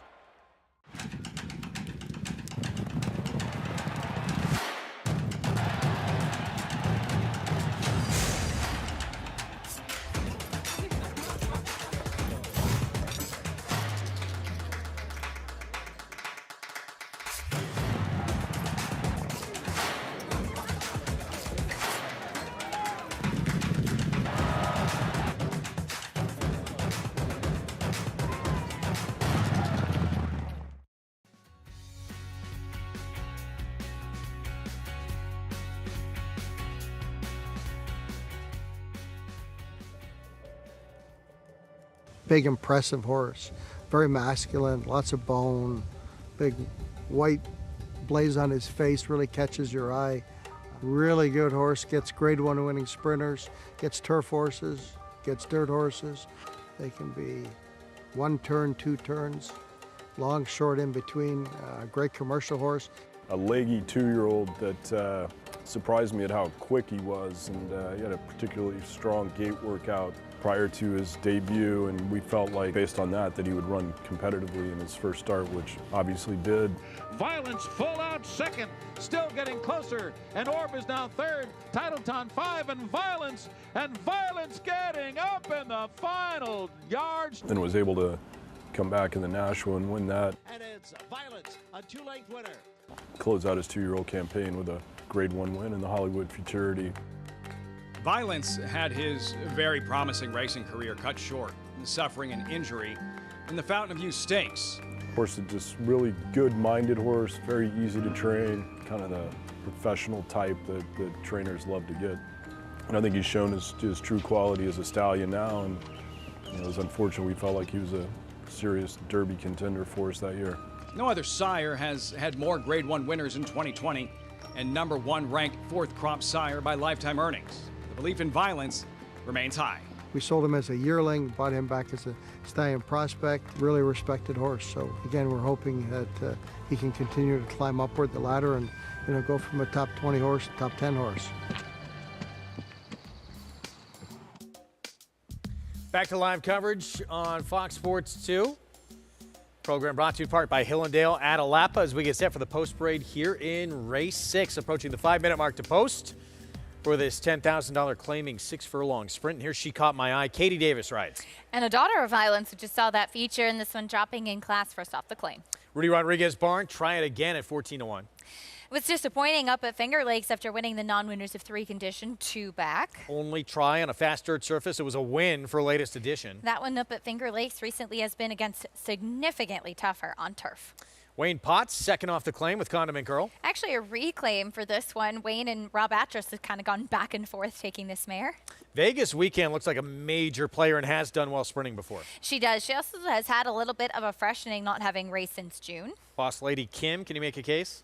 Hard to make a case for this one. Does get back to a preferred surface. Andy's selection, bank on Anna. There's Manny Franco. Blinkers going on, which I think should bode well. This is also the lowest level at which she's raced. I thought maybe the one to beat, Mon Petit Choux, right now 5-1. Yeah, she's a generous price right now. I know that she was disappointing last time, but it was a step up off the claim. This one's been favored pretty much throughout. Modest favorite at 7-2, Jackson's Dixie. Did run a good second last time out and does have positional speed. Everly's Girl, blinkers come off. The last time that she ran at this level was a 3rd place finish behind Mon Petit Choux. And Carbon outside at a huge price. And she should be a big price. Tough to make a case for this one, who has been a bit off form recently. So back to Mon Petit Choux. Claimed off of Wayne Potts, John Toscano Jr. Barn. This one was in for 20 last time out. Last time at this level, it was a win for 10,000 back on September 15th. Yeah, and the last time that she raced here against Tougher, she faced some good horses, including the 2nd place finisher, She's a Little Edgy, who came back to win with an 82 by her speed figure. So just better horses that she was running against. She was kind of shortening her strides a little bit late, really kind of digging into back to win. But I thought that she was able to prevail. She was just game. She was tough. First time for the barn, last time out, John Toscano having picked her up. So I think she's just back at the proper level in this spot. She's one that kind of holds herself, it seems, no matter who she's racing for. And really, that last race, sloppy sealed track, it was against 20, in for 10 today, so it's tougher competition. Throw that one out. Really been probably the most consistent of the bunch in this group. No? I agree, and you can look and say, oh, wow, it's just one win. It was a long time between drinks before that, but that's kind of the nature of this level, Greg. You know, when you get down here to the 10,000, they're not going to be winning all the time, and you like one that kind of looks after herself, especially if popular at the claim box, runs consistently, runs comparable buyer speed figures throughout, and that was largely what this mare was doing. I think that there are plenty of cases to be made for why she didn't run well last time out. You mentioned the wet track. Also, just like I said, She's a Little Edgy, there was another horse in that race that came back with an 81 buyer speed figure to win. She was just running against Tougher. 3 minutes from this 6th coming up. Let's go back down to Maggie. Yeah, and I don't see any problems with your current favorite, Jackson's Dixie. Neither the horse you guys were just talking about in number 8, Mon Petit Choux, who I will land on in here. I just feel like she's beaten many of these in here, and she looks the part today, but definitely no problems with the aforementioned number 9. But taking a look at some horses who are actually turning back a bit in distance, including number 1, She Caught My Eye here. First off the claim for Chad Summers, did take her off of Linda Rice, though, and it's been a while in getting her back to the races, and she drops again. That being said, she is very sharp, which she typically is, but weight very good for her. Her coat looks better. She had some skin disease going on over the summer. Just looks as though she's kind of back on track, if you will. Now, I've never been her biggest fan going 6 I feel like 7 to that 1-turn mile is really her ideal distance for a mare that is a little bit longer in her frame, but still kind of built downhill. She's definitely of that middle distance physical makeup. But I just thought I'd mention her because I do like her appearance on this particular day. As we move on to number 5, Vegas Weekend, who's a big price. She'll be turning back too. And while she has not expressed so much of an affinity for these sprint distances, I do want to mention her because last time going the 1.70 around 2 turns at Monmouth, she got quite headstrong and kind of pulled her rider to the lead that day and contested the lead, in which the winner came from well back, and she was very game to the wire, I thought, in watching that replay. Now, prior to that, she was claimed for 5,000. Blowout win at 1-9. Okay. Honestly, this is a mare that I've always kind of liked. She always makes a great impression, as she'll make her first start for Antonio Arriaga.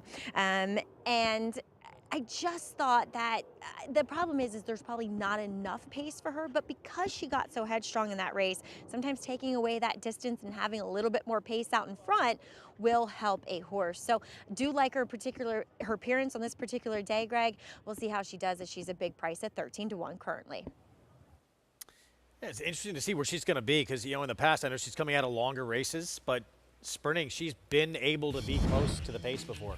Yeah, she certainly has that ability. I mean, you look back the last time that she went close to this distance, going 6.5 last December, and she was able to kind of be in a stalking spot, so that could help her. And just being able to settle a bit more. Like Maggie said, sometimes when they do get so keen when going long, it's because they're not going as quick early on and trying to get them to settle and relax for more distance. So if that's the case, then going a bit of a sharper distance could actually help a horse like that with being able to kind of use those gears a little bit more and a little bit earlier. I land on the number 7, Bank on Anna, getting a drop in class as well. She was off the pace last time out, and she never looked totally comfortable throughout there, kind of being in between horses and running up the inside.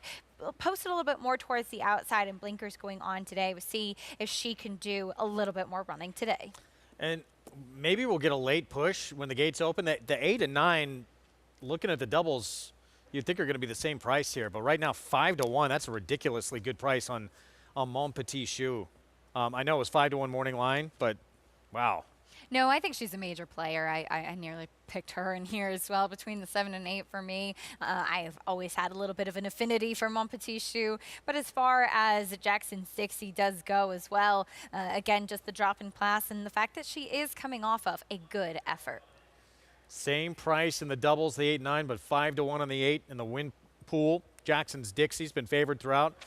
Back down to 5-2 now as we get set for the 6. Let's go upstairs. Chris Griffin, the call. Vegas Weekend's in. Carbon.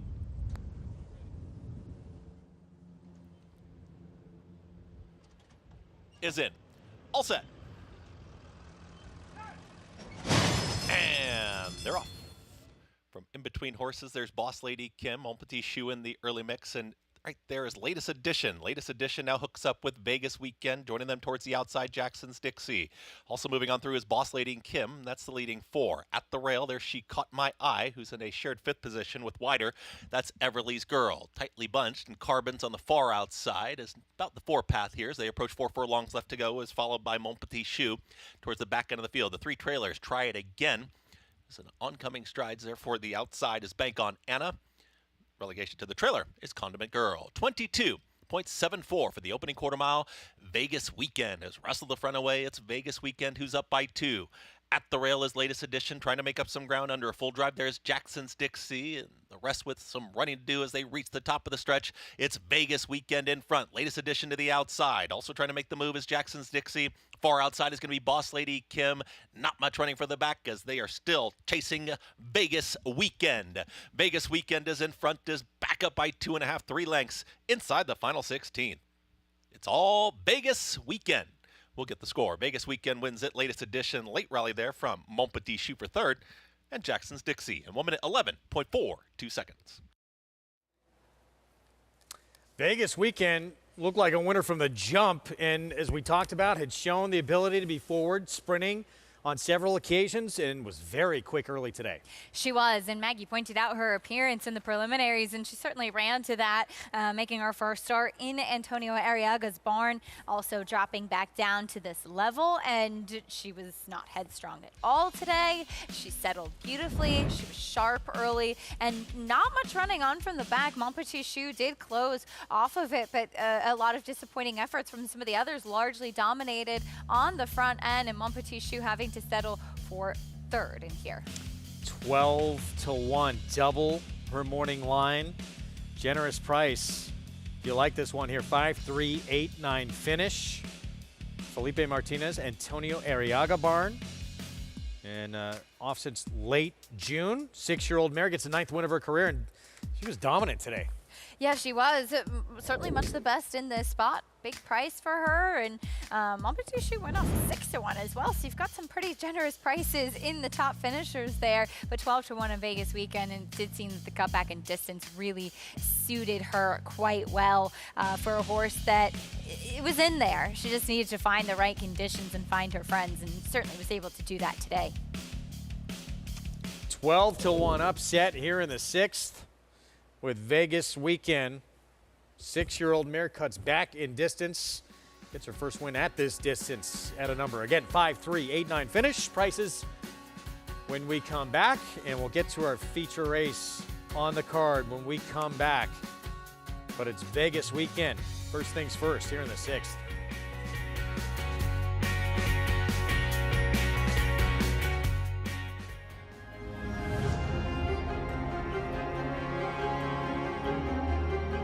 Greatest Honor has taken the lead now. Less than a quarter of a mile to go, and Greatest Honor starts to get away. Greatest Honor, he's an easy winner in the Holy Bull. And here he comes now. Greatest Honor finding his best stride right when he needs to, and he's going to run down drain the clock to win the Fountain of Youth.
Cyberknife was a very talented horse from day one. A very gifted, fast horse, a lot of speed, able to carry it around 2 turns. Looks a tremendous amount like Gun Runner, same ability and talent, beautiful physical, outworked every horse in the barn. Holds the track record in the Haskell. He won it in impressive fashion, beating a very good group of horses. And Cyberknife has won the TVG.com Haskell over Tama. Jack Christopher finished third. The Arkansas Derby was one of his best. Showed how much talent he really does have and stamped himself as one of the best 3-year-olds in the country. His name is Cyberknife. Cyberknife ranks up there as one of the most talented horses I've ever had in training. Multiple Grade 1 winner, brought it every time you let him over there. Excited about him passing on his durability, his soundness, and his talent. And if he does, he could definitely be a breed-shaping stallion.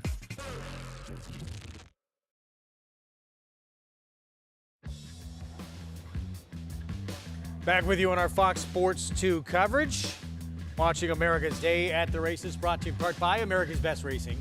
For the love of the race, visit americasbestracing.net today. Felipe Martinez, Vegas weekend. Antonio Arriaga barn cut back in distance. This one sharp early, and that's probably a pretty good sign right out of the gate that this one was ready to go. Yes, absolutely. Was sharp early on, broke well with the cutback in distance, and certainly suited her well. Francisco Martinez was aggressive with her early on, and you kind of saw him just fanning her at the end because she had plenty left in the tank as well. All that stamina from cutting back in distance, and she was definitely best in here. Dominant performance here, pulls away down the stretch, picks up the 9th win of her career. Most of her success had come going longer, but proven she can sprint at this lower level as well and get a W. Good for her. Owned by Next Level Stables, pays $27.20. That pick 3. If you're alive in this late pick 5, $300 for a dollar pick 3. So it is looking awfully good with 2 legs remaining. See how this late pick 5 has gone through his first 3 legs. So obviously this big number here started with Soretta at 4-1. Confabulation, $7.90. That even though was one of the logicals, several people I think may have taken a stand against with that recent form. Yeah, and certainly easy to do so. I think for all of these winners so far in the late pick 5, they all had some questions coming in. So some nice prices so far. Good luck if you're still alive with 2 legs to go. We're rooting for you. Feature race of the afternoon is next. Mile and a 16th on the turf. It's an entry-level allowance group. Fillies, mares 3 and up. And 2 from the formidable barn of Chad Brown, Revelita, and then the comebacker. Shown so much talent in the first 2 turf starts of her career. Rhiannon won by 7 lengths in her turf debut, just blitzed the field, and then put into the Grade 3 Pebbles against a talented group. Implicated, became a Group 2 winner at Woodbine. Sacred Wish, who went on to become a stakes winner here on the New York circuit. This is a long-awaited return. Absolutely, and she has not run in a year almost to the day, but we get a chance to see her back here. And obviously something went amiss that day in the Pebbles. She went right into deep waters towards the end of the year. I also think that she'll do better getting back on Lasix, coming back off the layoff as well, but she was so impressive getting onto the turf. Such a beautifully put together filly by Medaglia d'Oro, so really excited to see her back and see what she can do. As far as the other Chad Brown is concerned in Revelita, she's kind of one that's had quite a few chances in the U.S. so far without being able to seal the deal, but she does come back off a little bit of a freshening, not having run since mid-August, and we'll see if she can have a little bit more punch, as she's been close without being able to get the win. Those 2 from the Chad Brown barn are the top 2 choices on the board right now. Moments ago, we just had a moment of silence here at the racetrack. Sad news with the passing of longtime fixture in racing, and certainly here on the NYRA circuit. John Atfield passed away earlier this week at the age of 59. Most recently had been an assistant with the Tom Morley barn, had worked with Kelly Breen as well, Jane Sabelli, Brian Lynch, among others. Let's go to Maggie Wolfendale and get her thoughts on John Atfield. Well, many people who watch the show, watch racing, could identify John by his colorful suits that he wore to the races, often to match the owner's silks, but also his gentle, calming touch when it came to being around the horses that he loved so much. They were his life. And for people that knew John, knew that he didn't always have the easiest of lives, but he was never short on love, whether that was for the horses, for stray animals, taking in kittens, taking care of humans as well on the backside. The help that he oversaw in Tom's barn, my husband's barn, he really cared for all of them. That horse right there too that he's leading up, Donegal Momentum, he was instrumental in bringing this horse along. And John, as I said, didn't have the easiest of times, whether it was health related or growing up, but you couldn't get past his jubilation when a horse won, or a horse that he worked with got the job done, or anything in life. He was just so joyous.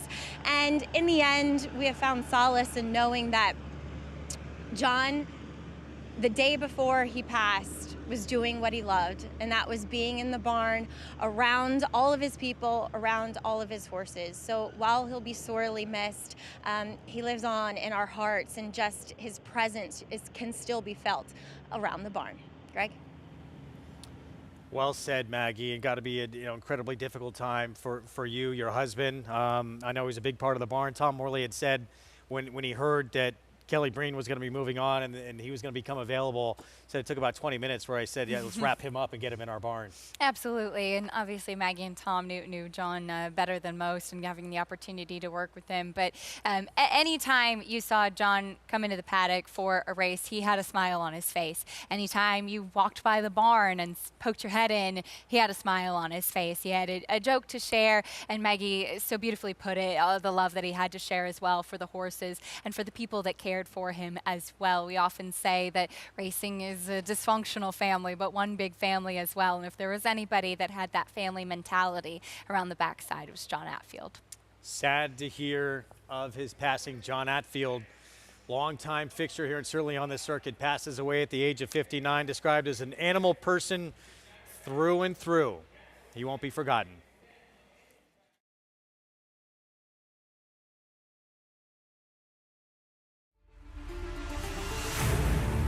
Folsom from last to first in the Met win. And Folsom is flying to the finish. Folsom is taking the front, and Folsom kicks for home. And Folsom sticks his neck out and runs to the wire. It is Folsom! It's Folsom in front, and Folsom wins the Governor's Stakes.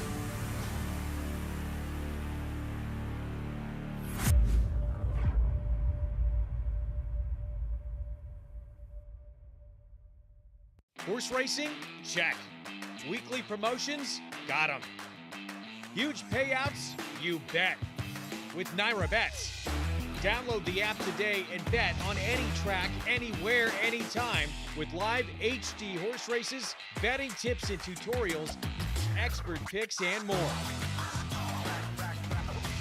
You bet with Naira Bets. Join now for a new member bonus at NairaBets.com.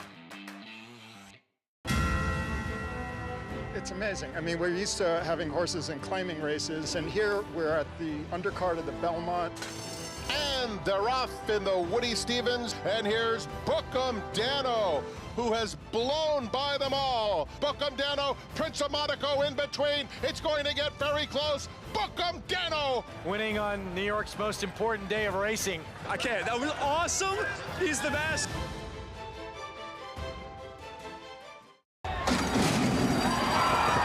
The 2024 Global Symposium on Racing, celebrating 50 years of being the premier networking event of the year.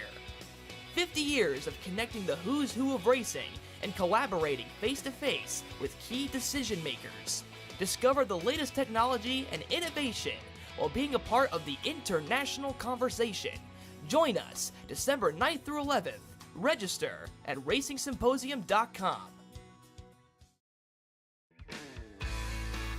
Back with you on our Thursday coverage, opening day of this Aqueduct Fall Meets here on Fox Sports 2. We're 12 minutes away from our feature race coming up on the card.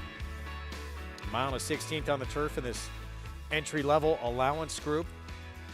Fillies and mares. And a look at spinning colors. John Velasquez will have the call on this one for Mark Hennig. And John Velasquez coming out of Breeders' Cup weekend with another notch on the belt. His first win in the Breeders' Cup Sprint since he won it back in 2004 was Speightstown. Kind of amazing when you think about it. You kind of think of Johnny V as somebody that's just won every race so many times, and have to give so much credit to Straight No Chaser, who was incredibly game, and a horse that seemed to be a major player with his early speed, but he was able to sit a little bit off of it as well and kind of power by at the end. And what a great story as well for the My Racehorse team and for trainer Dan Blacker picking up his first Breeders' Cup victory. A huge congratulations to him and Christina, and I know just the journey that they've been with this horse on the long layoff, coming back, and this was a pretty packed and rowdy and excited winner's circle, which just kind of reminds you about why we love this game in the first place. So happy for Dan and Christina to be able to manage this horse through, you know, a lot of stops and starts on this campaign for a horse who's shown immense talent and a race that looked like there was so much speed. And Dan Blacker actually told Johnny, do not chase. You don't have to be part of that pace up front. The horse had to prove that he could sit and stalk,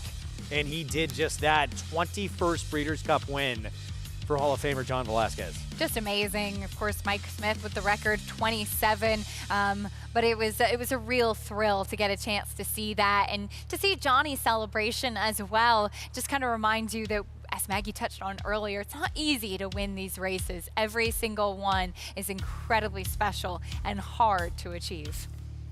Meanwhile, he's going to be on, you know, long shot. I know coming up in this race, I thought Spinning Colors had a real chance to win. So I have a theory about her.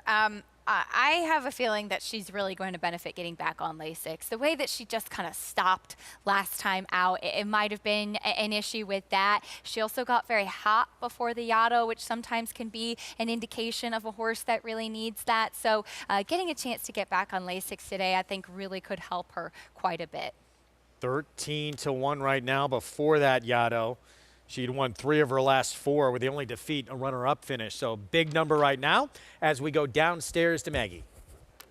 Yeah, we'll take a look at the layoff runner in here, Rhiannon, 1 of 2 for Chad Brown. And Acacia, you probably have seen her, I'm hoping, because I haven't, in her 3 career starts. But coming back off the bench, she does look incredibly fit. I mean, almost as if she ran 2 weeks ago type of fit. That she's that lean, that well-defined, but also that strong too. She kind of does have that typical Medaglia d'Oro type of frame where she gets a little light when it comes to kind of her flank and her the area around her hip. But it looks strong enough to me, and she's beautiful filly, really nicely put together, very classy acting, and I know she is coming off the back of a disappointing performance and therefore a layoff, but I did think she had a pretty good excuse while being carried very wide around the first turn and just continuously losing ground throughout. So I'm excited to see what Rhiannon does coming back here today. Moving on to the inside runner, that's number 2, Roswell, for Bill Mott. Trying the turf is this daughter of Into Mischief. The dam, she was pretty good on it. Acoma, she went 4 for 8 on it and winning 3 graded stakes as well. There's been one sibling who was by Galileo, went 2 for 25 on the turf, and the other 3 that tried it did not win. It's taken a while to try this, and it feels like it's almost a little bit of an act of desperation in that she had so many good efforts prior to her last 2. She doesn't scream turf looking at her, but she doesn't say absolutely not. On the flip side of that, she just kind of has one of those versatile frames, and she's a little bit of a lighter frame filly, and so sometimes that will translate well to the turf. You know, they don't have to be as muscle bound, as strong on this surface as opposed to the main track. Now, I'm glad you guys brought up Spinning Colors, who my eye just kept going back to, and as Acacia said, it makes sense that she might be one that does need Lasix now, because she is a little bit of a heavier type of filly. You know, there's a lot of her, so therefore she gets it today. She looks sensational. She does look fitter though than what I saw from her 2-back, and 2-back she won. So I think she is intriguing in this spot here. Definitely was the one, other than Rhiannon, Greg, who really caught the eye. So a lot of positives for a 13-1 shot here. Yeah, certainly Rhiannon is a major danger, and that's the one to beat on the board right now. It's 7-5, so there she is. Coming back for Chad Brown, first start of her 4-year-old season after that dominant 7-length win first time out in her first try on the grass and start number 2 of her career.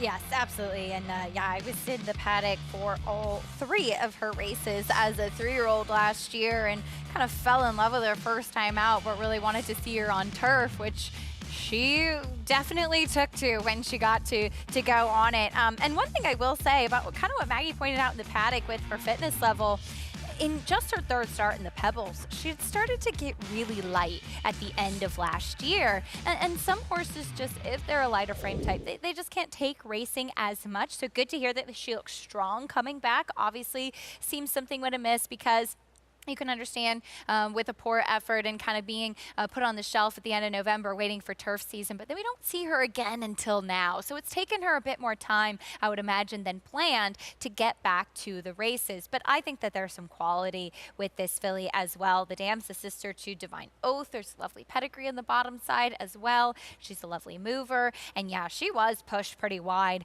about 4 or 5 wide into the first turn, and thought that really kind of took her out of it.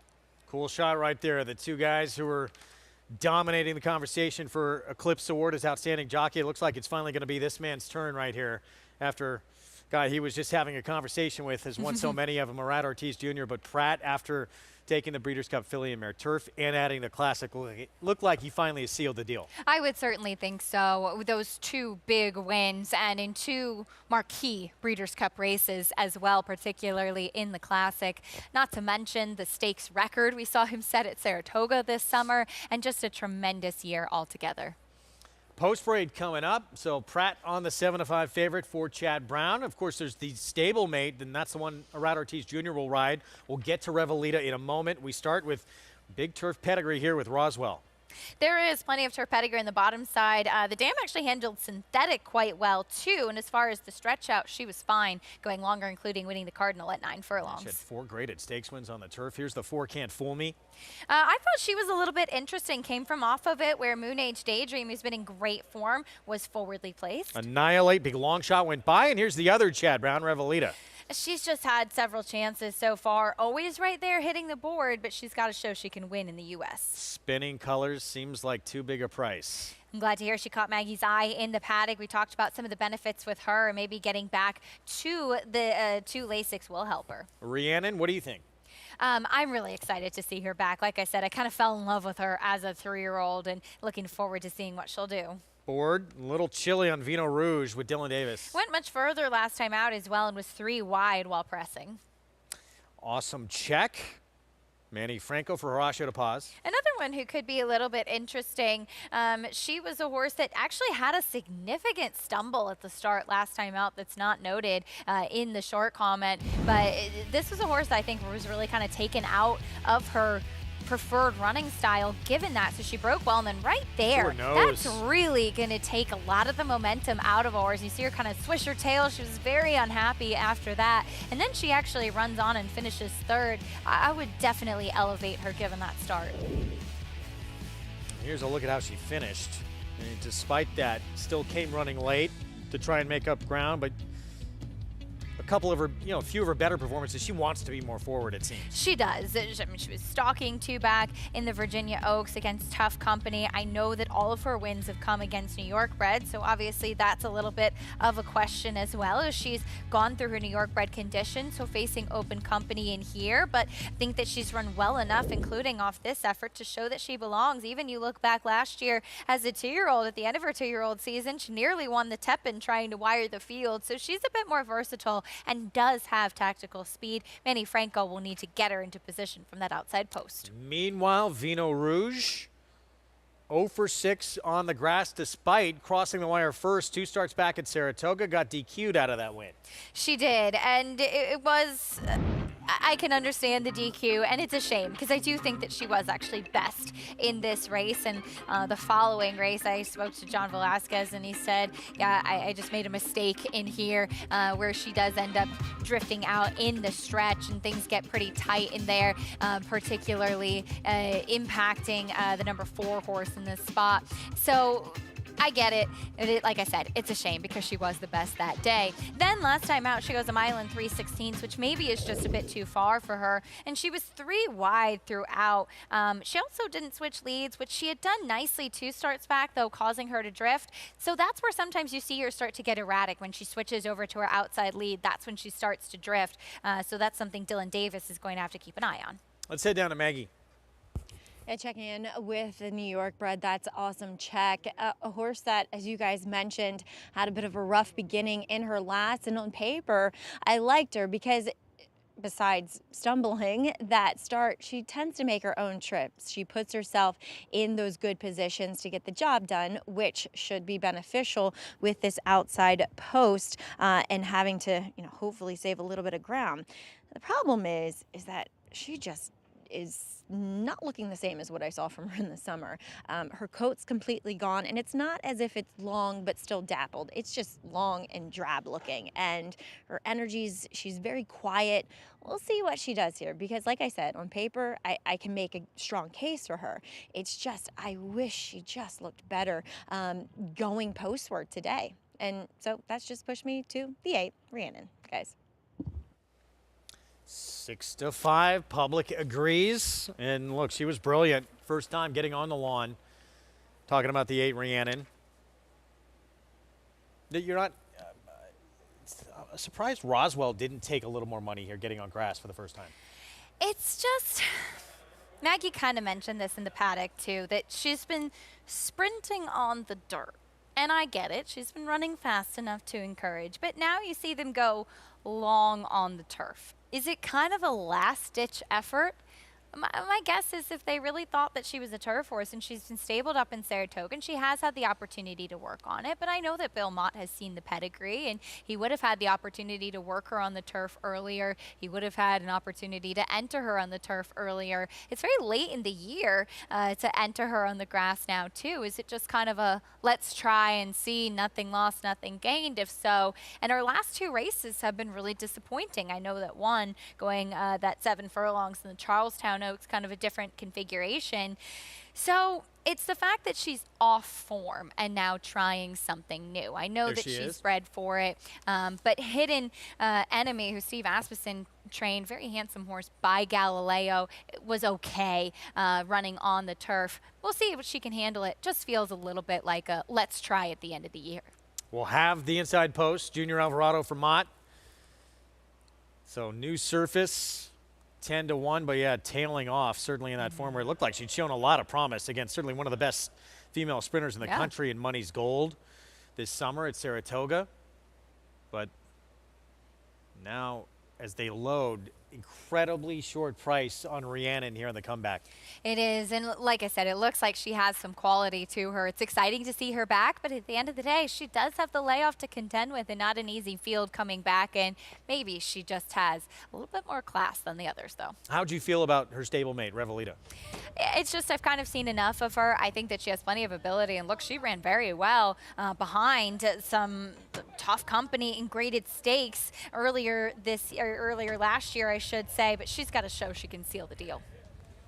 Short price on her stablemate, Rhiannon's comeback. First start of her 4-year-old season for Chad Brown. Flavian Pratt will be aboard. That's the stablemate, Revelita the 6th, with Arad Ortiz Jr. Feature race on the opening day of this Aqueduct Fall Meet.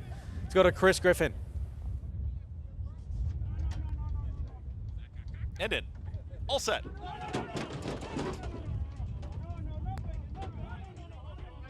Little unsettled there, Revelita.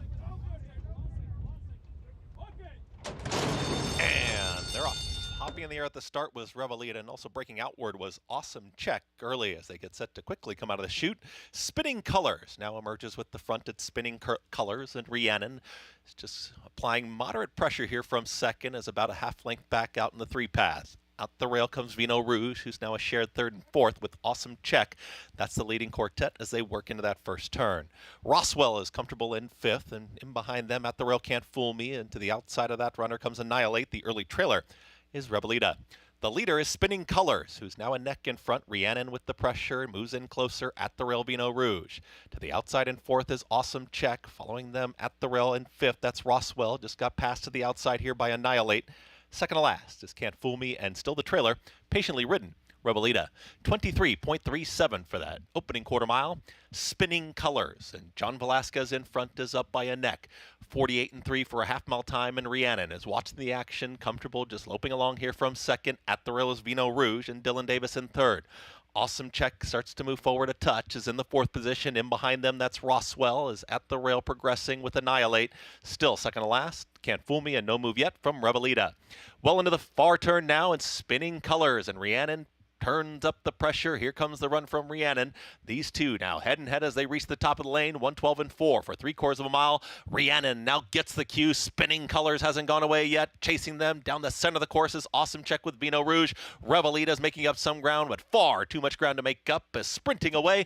That's Rhiannon. It's Rhiannon who's now 3-4 widening lengths in front inside the final 16th. It's all Flavien Prat and Rhiannon to win this one easily. Spinning Colors will hold second. Then came a photo that was Vino Rouge to the inside of Awesome Check in 1:41.4. Rhiannon, big performance off the bench. Did she make things a little too tight when she cuts in front of Spinning Colors, though, and then draws away? Maybe so. We'll take a look at it in a moment, but she was decidedly best in this spot as she's going to pull away after sitting just off the hip of Spinning Colors. She ran very well. She actually did dig in and hold second with John Velasquez after setting the pace. So right here, you're going to see them get a little bit tight. And it's kind of that position where the rail drops out before there's kind of that chute. And sometimes you do see horses lean in a little bit at that moment. Like I said, she was decidedly best pulling away. Very exciting performance and a very exciting filly who, yes, it's the end of her 4-year-old season, but strong future, I think, ahead for her. Not sure you can make the argument, no matter what happens here, the cost of placing here. Right. Yeah. But we'll take a look at it. Yeah, it does get a little tight. But to your point, I mean, how many lengths do you think that Rhiannon won by? And she was clear running away from the rest of her competition. So much the best in here. 8, 7, 9, 10. So Rhiannon, this is, for these connections, got to be excited to see this kind of comeback for her. Shown so much promise. Here's another look at the angle here when Rhiannon to the outside comes over. Yeah, she might be clear. I think just getting over to the rail, and it was kind of at a moment as well where John Velasquez was imploring Spinning Colors to have a little bit more, imploring her as well to switch to her outside lead, and so she was in the process of kind of trying to tip out a little bit as well. It actually looked a bit worse on the pan than looking at the head-on, but yes, a several length victory for Rhiannon, and good to see her back. Like I said, definitely one with a lot of class and talent. So even money favorite, impressive on the return as Rhiannon dominant once again, just as she was in her first start on the grass back last year as a 3-year-old. Even money over 15-1. Vino Rouge, Awesome Check, 3rd and 4th. We're going to take a timeout. We're going to see him with a contender coming up in the nightcap with hard par, Ray Handel, continuing to build his business and build on his success.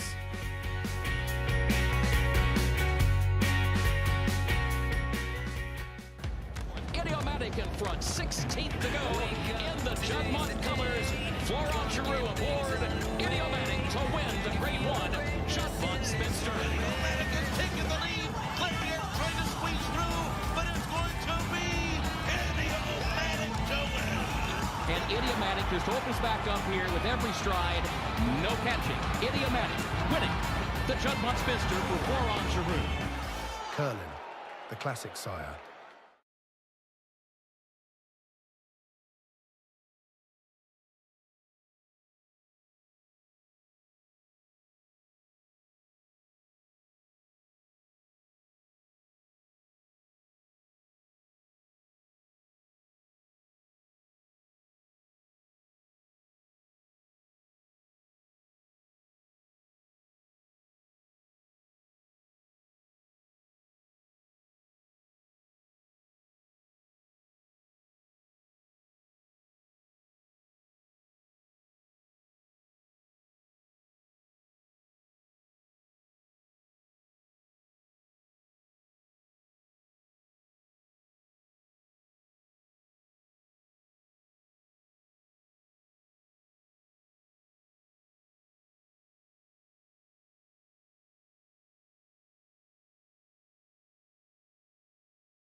Back with you on our Thursday coverage on Fox Sports 2. It is a beautiful afternoon all over New York, certainly here in South Ozone Park, New York as well, at Aqueduct for the opening day of this Aqueduct Fall Meet.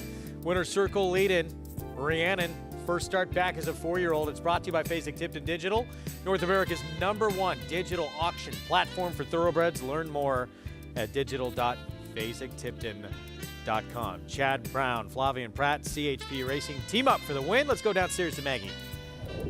And their first spin around the oval was a winning one together as Flavien Prat guides of Rhiannon back to the winner's circle today.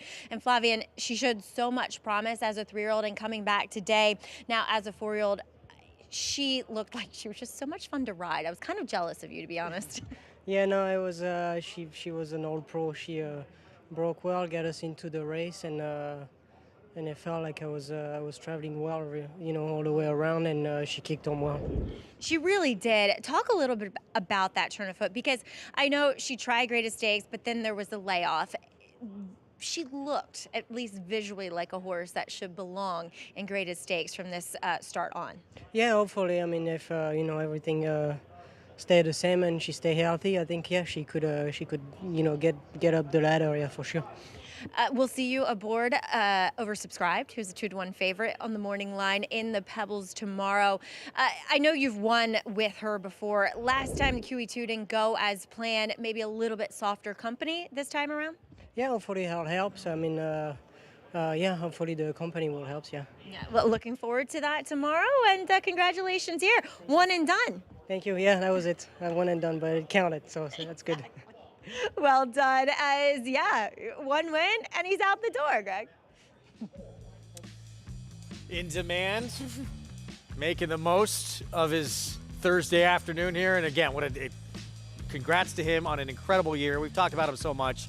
That Saratoga summer, we were just wow. He won the first and last grade ones of the meet, set a new record for stakes wins, graded stakes in Saratoga, and then caps it off with that huge Breeders' Cup weekend and likely locking up an Eclipse Award. Just a really incredible year that he has had, and such a versatile, well-rounded rider. And this might be one that maybe some people have leaned on in the Pick 5 sequence. So well done you if you did. The lone mount of the afternoon for Flavien Prat angle pays off. Nightcap. 6 furlongs sprinting on the grass, the outer turf, New York bred, $75,000 maiden claiming event.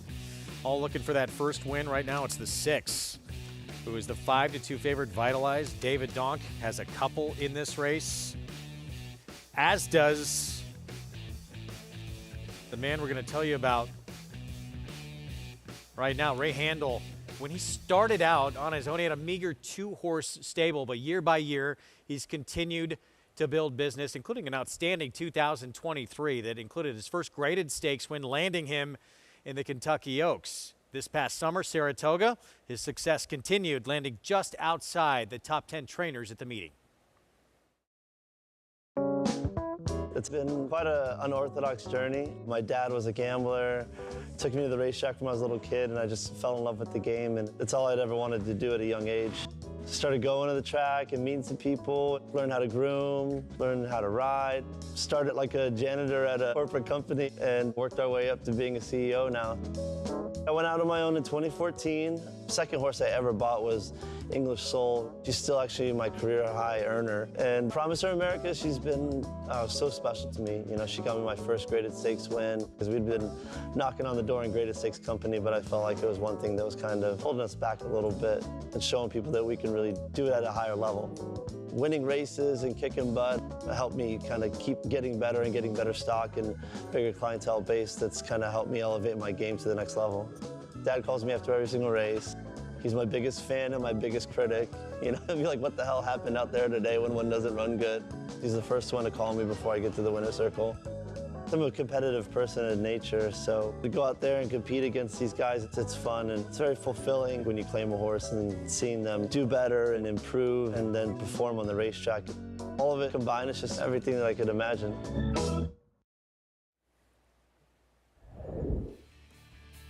Ray Handel, we see him in the winner's circle a lot on this circuit, and that's the one he'll send out there in the background, the 3 hard par.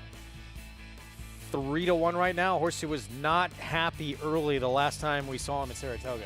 No, actually was in a good position and then really started to get headstrong and throw his head up. And it seemed that Katie Davis, who was aboard that day, just had a trouble holding him and getting him to settle because he was being so headstrong and hard to relax. And so comes back as a gelding now, which really could help with that mentality and getting him to relax a bit more kindly. Dylan going to climb aboard here, Dylan Davis, not to mention a drop in class, which should help.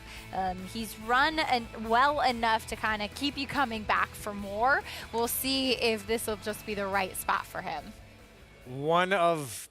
I thought actually this was the most challenging race on the card to handicap. This is a tough one. This is wide open. You can make a case for many. We will talk much more about it when we come back from a timeout. So a hard part for Ray Handel, one of the many players in this wide open New York bred maiden 75 claiming race ahead. We'll have the finale on this opening day of this Aqueduct Fall meeting on our Fox Sports 2 coverage when we come back. Introducing a stallion, as top class as they come. In 22 career starts, he won or placed in 12 graded stakes, competing in 15 grade ones, earning over $1.7 million. His undisputed speed is evidenced by 7 100-plus buyer speed figures, a 3-time grade 1 winner, Raging Bull. Horse racing? Check. Weekly promotions? Got 'em. Huge payouts? You bet. With Naira Bets. Download the app today and bet on any track, anywhere, anytime with live HD horse races, betting tips and tutorials, expert picks, and more. You bet with Naira Bets. Join now for a new member bonus at nairabets.com. For centuries, the bond between horse and human has been forged in trust and hands-on care. Now the sport of thoroughbred racing is combining those timeless traditions with cutting-edge technology to raise our standards of equine safety to the highest level. Wearable biometric devices measure subtle changes in a horse's stride to help optimize safety and performance. State-of-the-art imaging technology helps pinpoint areas of potential concern for early intervention by expert veterinarians. And the sport's new independent regulator, the Horse Racing Integrity and Safety Authority, is using AI and enhanced data modeling to help prevent injury. Opening quarter mile was a quick one. From sunrise to sunset, there's an ecosystem of trust and care and a commitment to well-being. So win or lose, it's safety that runs first. To learn more, visit safetyrunsfirst.com.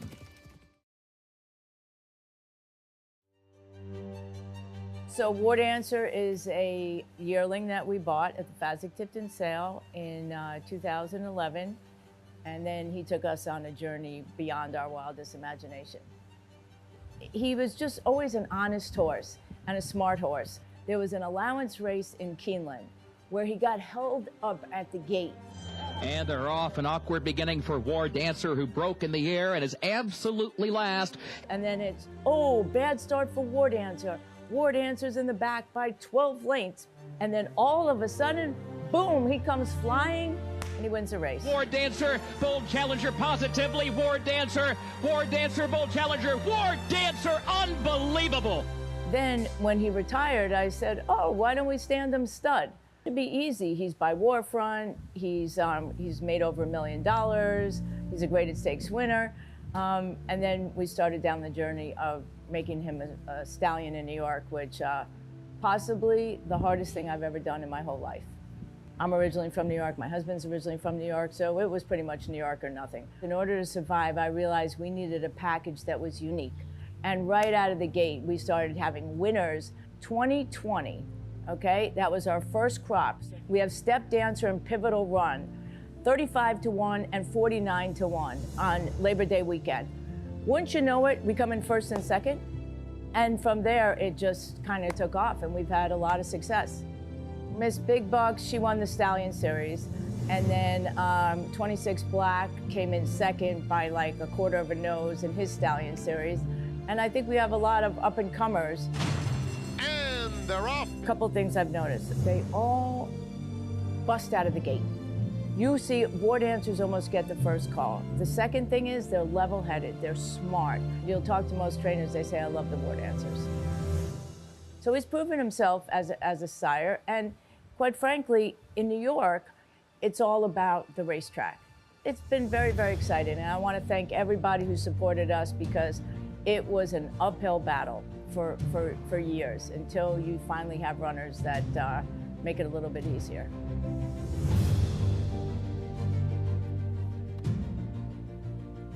And there's a son of War Dancer right there. Is going to line up in this finale. Wind Dancer from Duchess View Farms, bred with Anthony Solano, who owned this 3-year-old, is going to try and break through and coming off an effort that is encouraging, certainly.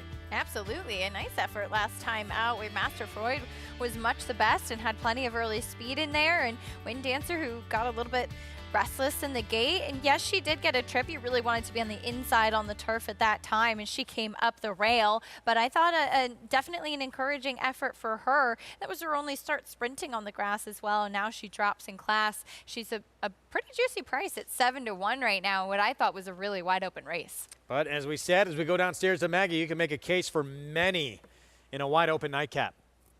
Absolutely, Greg, as we'll check in with a few that are turning back in distance. And I just mentioned to Ray Handel when he walked in the paddock, hey, we just showed your feature. He said, ooh, I like that, for the famous feature angle that seems to put a lot of connections in the winner's circle. But Harpar is a horse who will be turning back, but has sprinted in the past. Now, physically, I've always thought that going longer is better for him. He's a bit of a longer, tubular type of frame to him, where those horses just seem like they want more ground to cover. But he does return here as a gelding, and it has not depleted his energy levels, as he is quite sharp, quite full of himself here in the paddock, which I think is always a good thing, at least when you're turning horses back. And it feels like Ray, I can't remember their names off the top of my head, but he had 2 horses at decent prices over the summer that he was turning back sharply to 5.5 that got the job done. So it's something that he's well versed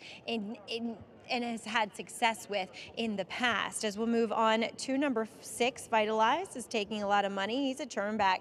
He's a little bit smaller, but not in a short coupled sense where you think, well, a turf sprinter, stout, short coupled, kind of broad. Not him. He's more smaller in the effeminate sense of the word. So I'm not totally sold on him turning back in distance today here for Dave Donk. Maybe he will, and he's run well with the drop in class, but again, not the most convincing, as the horse I like most is number 7, Spoken Bluntly, who has run well in his 3 turf sprints, but has done so against not as good company. So therefore he's a little bit more exposed than the horses who are dropping.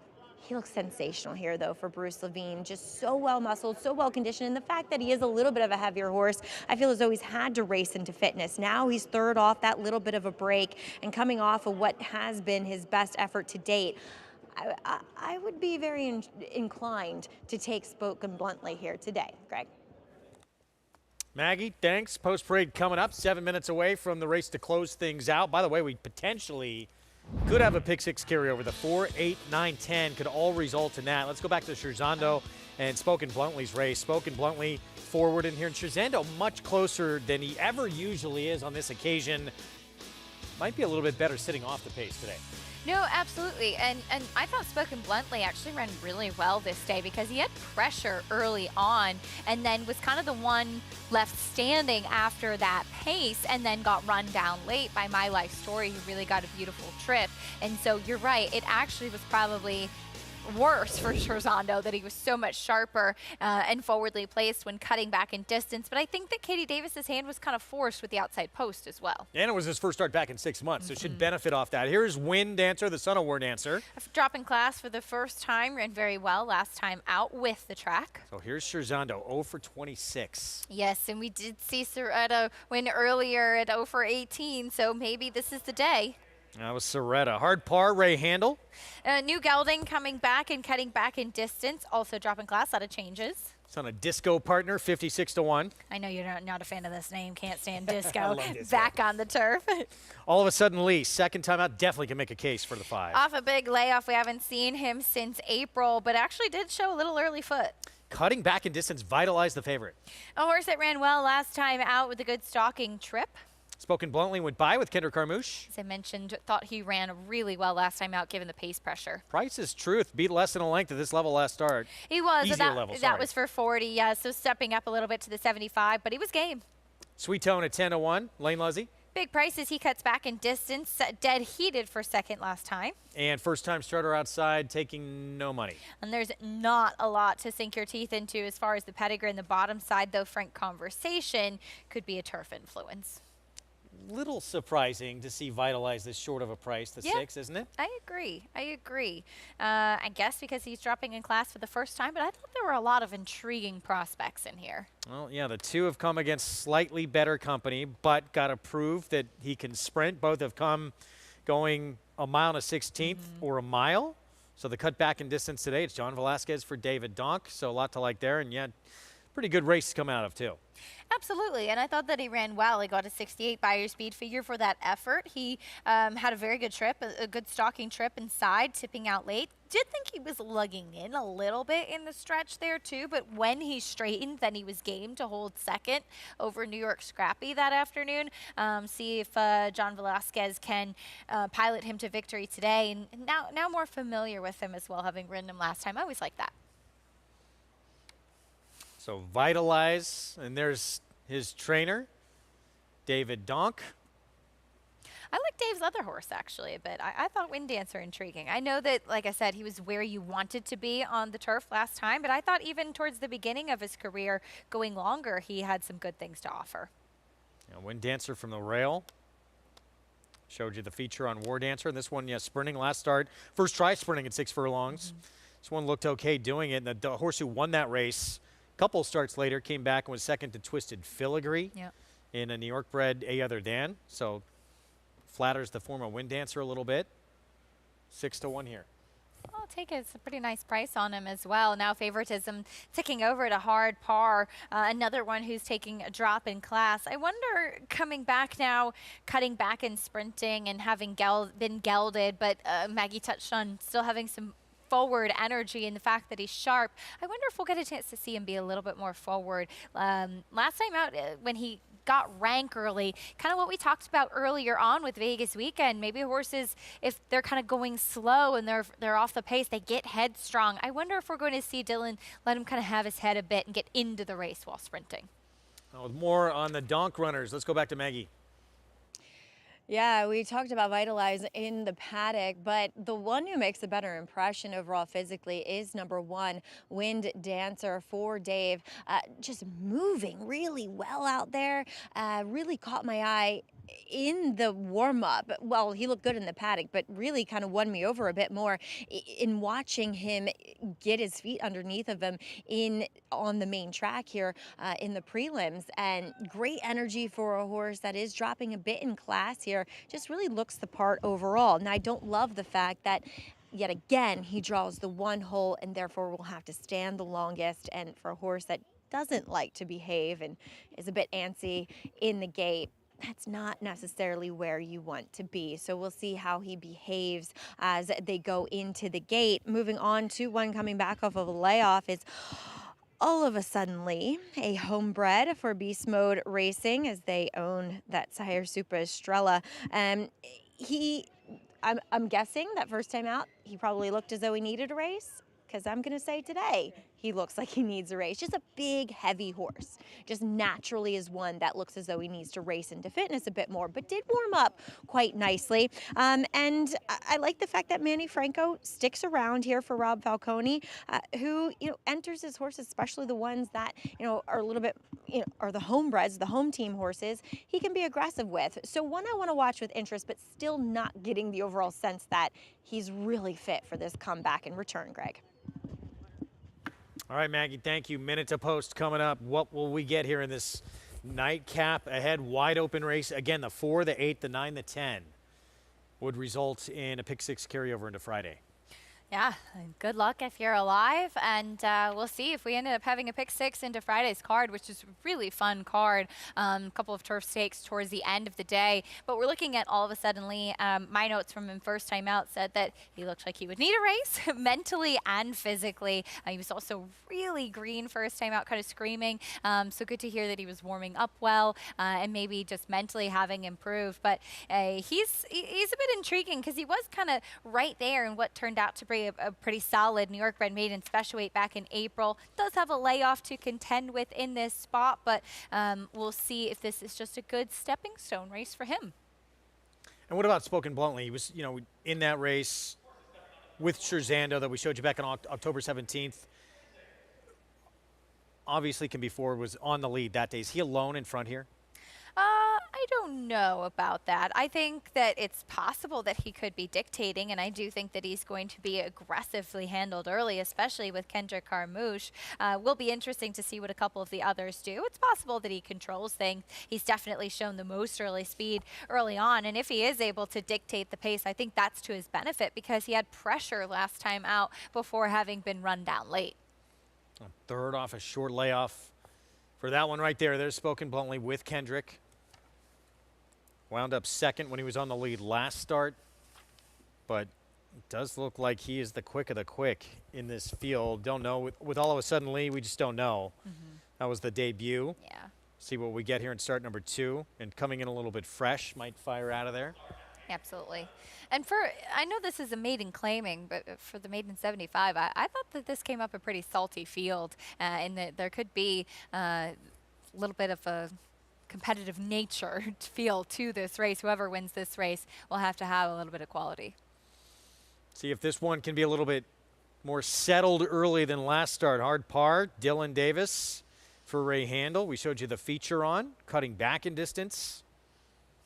Showed some ability, certainly sprinting as a 2-year-old early on the turf. He certainly did. Ran second at a huge price on debut in Saratoga last summer. Has become your favorite. 5-2 on hard par. Scherzando, 0 for 26. As you mentioned, we had an 0 for 18 runner. Yeah. When to kick off the pick 6. Yep. And it was a similar look. She, like Scherzando, was only making the second start at maiden claiming company. So while Scherzando's had a lot of chances, a lot of them have been against much tougher. Here we go with the finale on this opening day of the Aqueduct Fall Meet. Let's go upstairs for the call. Chris Griffin, take it away. All of a suddenly, Sweet Tone sold the Frank. Last to load. Sold the Frank. Is in. All set. And they're off. Good speed from Spoken Bluntly. In between horses is joined by Price's Truth towards the outside. Scherzando is in the early mixes. In between horses now at the rail. There's Scherzando ready to challenge Spoken Bluntly. They're the top 2. Just behind them, All of a Suddenly is shoved along here from third as Scherzando moves into the 2 path. Out wider there, broke with the leaders, but Price's Truth is back to 4th. Being passed towards the inside from Can't Stand Disco. 3 wide in that group is Vitalize. It's a gap of another 3. Towards Sweet Tone, who's at the back end of the field with Hard Par trying to rally on. Second to last is Wind Dancer. The trailer sold the Frank. 22-4 for the opening quarter mile. Spoken Bluntly is the leader. Scherzando to the outside is ranging up, and they are 5 in front of the rest. As here's a move from Vitalize. Tips towards the outside is taken third. Trouble there towards the back there. Steadying was Can't Stand Disco and also Sweet Tone. The leaders, that's Spoken Bluntly who's in front. Spoken Bluntly still trying to hold off Scherzando, who's now 2 lengths back in second. Far back to the rest is still battling on there is Vitalize, who's up for third. They approach the final 16th though. Kendrick Carmouche, Spoken Bluntly still with a nice cushion. Spoken Bluntly almost there. Spoken Bluntly wins the finale. Spoken Bluntly over Scherzando, Hard Par late for third. Over Vitalize in 1 minute 10 and 1. Got to the lead, didn't have to battle quite as hard as when Spoken Bluntly was in that battle with Scherzando back on October 17th and able to get the victory here and break his maiden career start number 7. And they run 1-2, in fact. Spoken Bluntly, pretty very comfortable early on. Scherzando checking in second.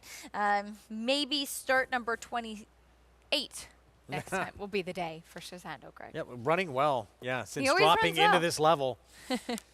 Spoken bluntly, though, fired out of there, able to get to the front and able to go gate to wire for the win. Keep your eyes on the 3. Ray handles hard par with Dylan Davis. Bumped pretty solidly right there. And he wasn't the quickest out of the gate. He's not the best gate horse early on. He just doesn't have as much natural early speed. So sometimes that kind of invites that as well. But yes, Scherzando, who was being aggressively handled by Jose Lezcano, came out a bit, and then any sort of forward momentum was cut off for hard par, who did actually re-rally for third. So certainly give him that, his first start in a maiden claiming race. Yeah, it was in your screen, about to re-enter here in a moment. But no doubt about your winner. Spoken bluntly. Amity Racing Stables, Bruce Levine, Kendrick Carmouche, able to dictate things on the front end and go gate to wire for the win. And there's hard par getting third. Good effort, yeah, considering that beginning. Absolutely. And there was some chaos on the turn coming into the stretch as well. The 9 Sweet Tone having to steady back really sharply. It looked like the 8 Price's Truth stumbled a bit there as well. So there was a little chaos. There were some trips. So certainly a race that you want to watch back. But the one who was clear and comfortable, and that's one of the beauties of being on the front end, is you don't get into trouble that often. And there is an inquiry sign lit up as well, I would imagine, with what took place on the turn there, but spoken bluntly, certainly clear away from any of the chaos. At 7-2 to close out this opening day meet of Aqueduct Fall. And good for Kendrick, doing what this horse does best, take advantage of that speed that he has, and did just that here to get a victory, leading every step of the way. 7, 2, 3, 6. Again, as Acacia mentioned, that inquiry sign is up, involving those issues far behind this one. Spoken bluntly with the victory to close out Thursday action. We'll have the prices when we come back.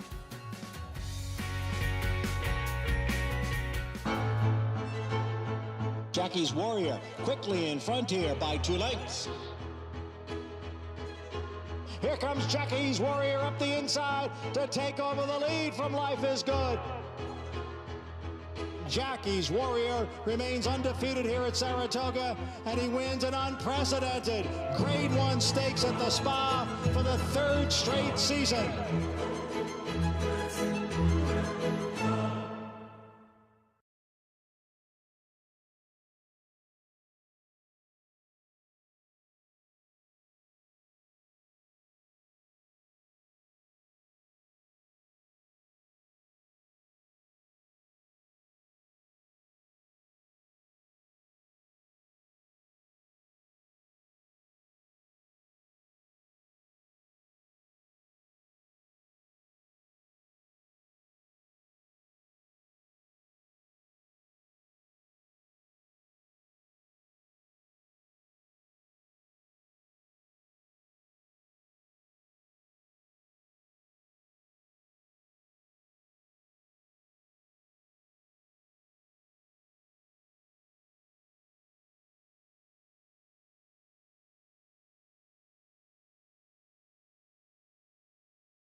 Southwind Amazon on the outside with history on the line. Here he comes. He's just a length and a half behind. And as the world of harness racing cheers on Southwind Amazon, off the turn with the lead. Here he comes, front and center, stand alone. Southwind Amazon, to Goshen you go, wins by 3. It's going to be a hard record to beat. 138 wins.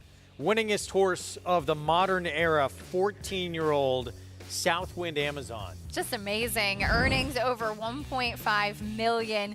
Congratulations to the Connections. What a cool horse. So, spoken bluntly, just 137 wins away from equaling that record. He's on his way. Gets the maiden breaker here. Bruce Levine, Kendrick Carmouche, Amity Racing Stables leads every step of the way for the win. Let's go down to Maggie. Bruce and I were just marveling at that record. Bruce, 138 wins. Obviously a little tough to do with a thoroughbred, but who's been your winningest horse of all time, you think? Quick memory. Maybe My Baby's Fast, or maybe him. He had about 10, 12 wins. Call Me Tony, he probably had that too. They were just hard knockers. Today you don't get it. They don't make 12 starts. This is true. How tough is it just to get to that number of wins? It's incredible. I mean, it was a little easier before because you wouldn't lose horses. Today you lose horses too fast, and it's usually the claiming horses that rack up the wins unless they're a really, really good stake horse. But it's usually a claimers, and today you lose everything. 75, 100,000, don't matter. You're going to lose them. You kept spoken bluntly, though, right? Yeah, no, I think so. I'm pretty sure. I think so too. I'll talk a little bit about him. We were just joking because I said that I liked him when he tried the turf for the first time at 41. You said, yeah, I did too. Yeah, I bet a few dollars on him that day. Today's 7-2, ain't 40-1, but we'll take it. Kendrick Carmouche really guiding this guy to a front-end victory. He was still full of beans when he came back in the winner's circle. I'll tell you, he's really getting good. I mean, when I first got him, he was a little fat and a little soft. And, Are you reading my notes? And now he's just kind of taking shape. I got 2 races into him back-to-back, which I've been like 2 months off. Saratoga, we got rained off. So, I mean, it's the first time he's had a little racing together, and he's really getting good. And you just told me now you got to send him to Florida. Yeah, he's going to go to Gulfstream for the winter, and then hopefully be back in the spring. Well, great. As a New York bred, we like to see these types back here at the NYRA circuit, but definitely a turf horse to say the least. Bruce, congratulations here taking the nightcap. Thank you very much. All right, Bruce Levine with Spoken Bluntly. Could be named after his trainer, too. Love catching up with Uncle Bruce. Bruce Levine, guys. Good for Bruce Levine. $9.70 here with Spoken Bluntly, who is off to the sunshine in Florida. I agree. It could be the namesake of his trainer. He was very game, very comfortable the front end today, running away from Scherzando. They came out of the same race, and they were in 1-2, and here $9.70 win with Spoken Bluntly, who certainly found himself in the right spot and getting able to flaunt that speed and pick 6. Nice return. $14,419. Well done if you put that together. Pick 5, just over $1,500. With Vegas weekend being that big one in there, $27. Confabulation. You look at these, always tough. Rhiannon probably wound up being a single for a lot of people. I thought Confabulation probably was one of the tougher ones for me in there. Agreed. And even Soretta as well was making her 19th start. I think maybe a lot of people wouldn't throw her in there. So, yeah, not an easy sequence. So well done if you had it. Race coming up on tomorrow's card, named after a pretty incredible one that made history, was the first British bred winner of a Breeders' Cup race, winning that 1985 Breeders' Cup Turf. As we look at the weekend schedule ahead, we'll have that race for you tomorrow, along with the Autumn Days. Saturday, we do not have a show, but the Red Smith Hill Prince Aqueduct Turf Sprint Championship you can watch on NYRA Bets. And then Sunday, we are back with the Long Island and Forever Together. Pebbles, race 8 tomorrow, grade 3, 3-year-old fillies, and she was pretty special. Absolutely. Taking a look at this Breeders' Cup Turf win, so talented. Pebbles, always loved her name as well. And this has been a fun race for the 3-year-old fillies as well. Kind of the last opportunity for the 3-year-old fillies to race on the turf. Recognize that riding style there in third? Who's that? The Mig. Like a lizard on the log. Eclipse champion, champion stakes winner, and then winning that 1985 Breeders' Cup Turf. What a performer. This year's edition, we've talked about it a bit over the last few hours. Oversubscribed.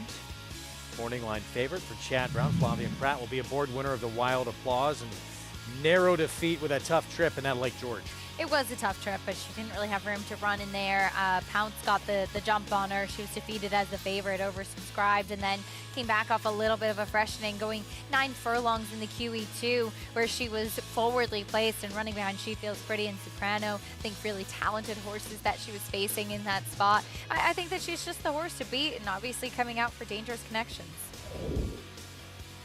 See if we get better than what we got at Keeneland. Makanga, we know what she wants to do. We heard from Rick Dutrow Jr. She wants to run free, get out there to the front, and we'll see if she can keep on going.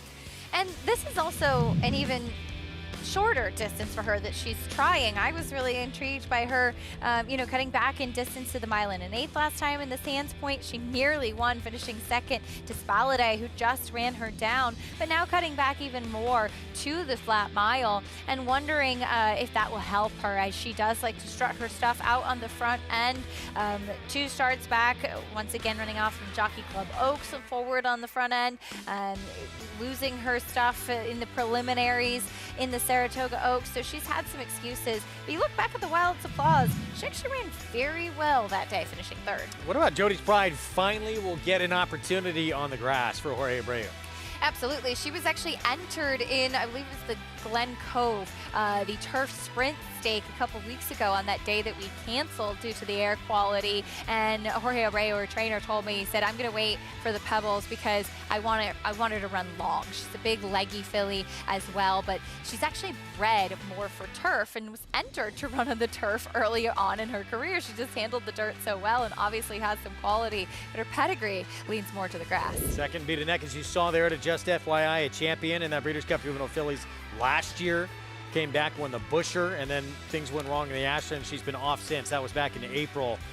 So excited to see her return. That is race 8 on tomorrow's card. We hope you join us for our coverage. Show kicks off tomorrow at 12:30 Eastern start time, and part of our coverage at Grade 3 Pebbles, 8th on the card. I enjoyed it. Yeah. Long day for this lady right here. Well done. You've been on the set all day. Yeah, but you do it all. You're roaming around, getting interviews. It was Costa Terra. Moore's Law had set up for the 2 closers after 3 battled up front. It was Costa Terra, Linda Rice, Arad Ortiz Jr. in the opener with the win. How about Rhiannon? Off the bench, first start back is a 4-year-old for Chad Brown, with Flavien Prat getting the victory. We'll see Jody's Pride in the Pebbles coming up tomorrow. See you at 12:30 on our FS2 coverage on Friday.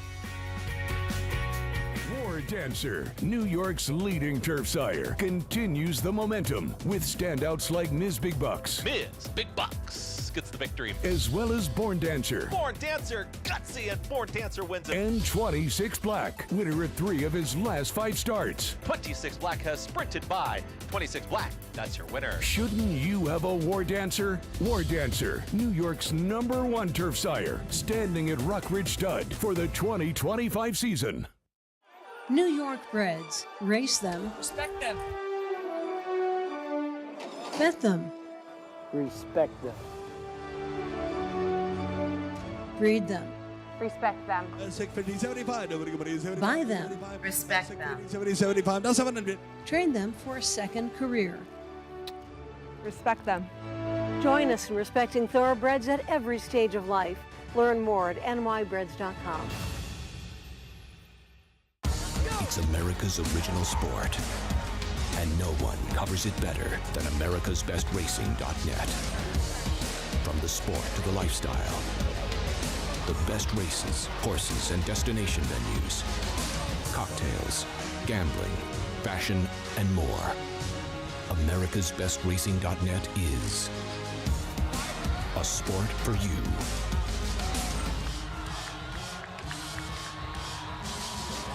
Racetrack Television Network brings you every race, from every track, on every screen, every day.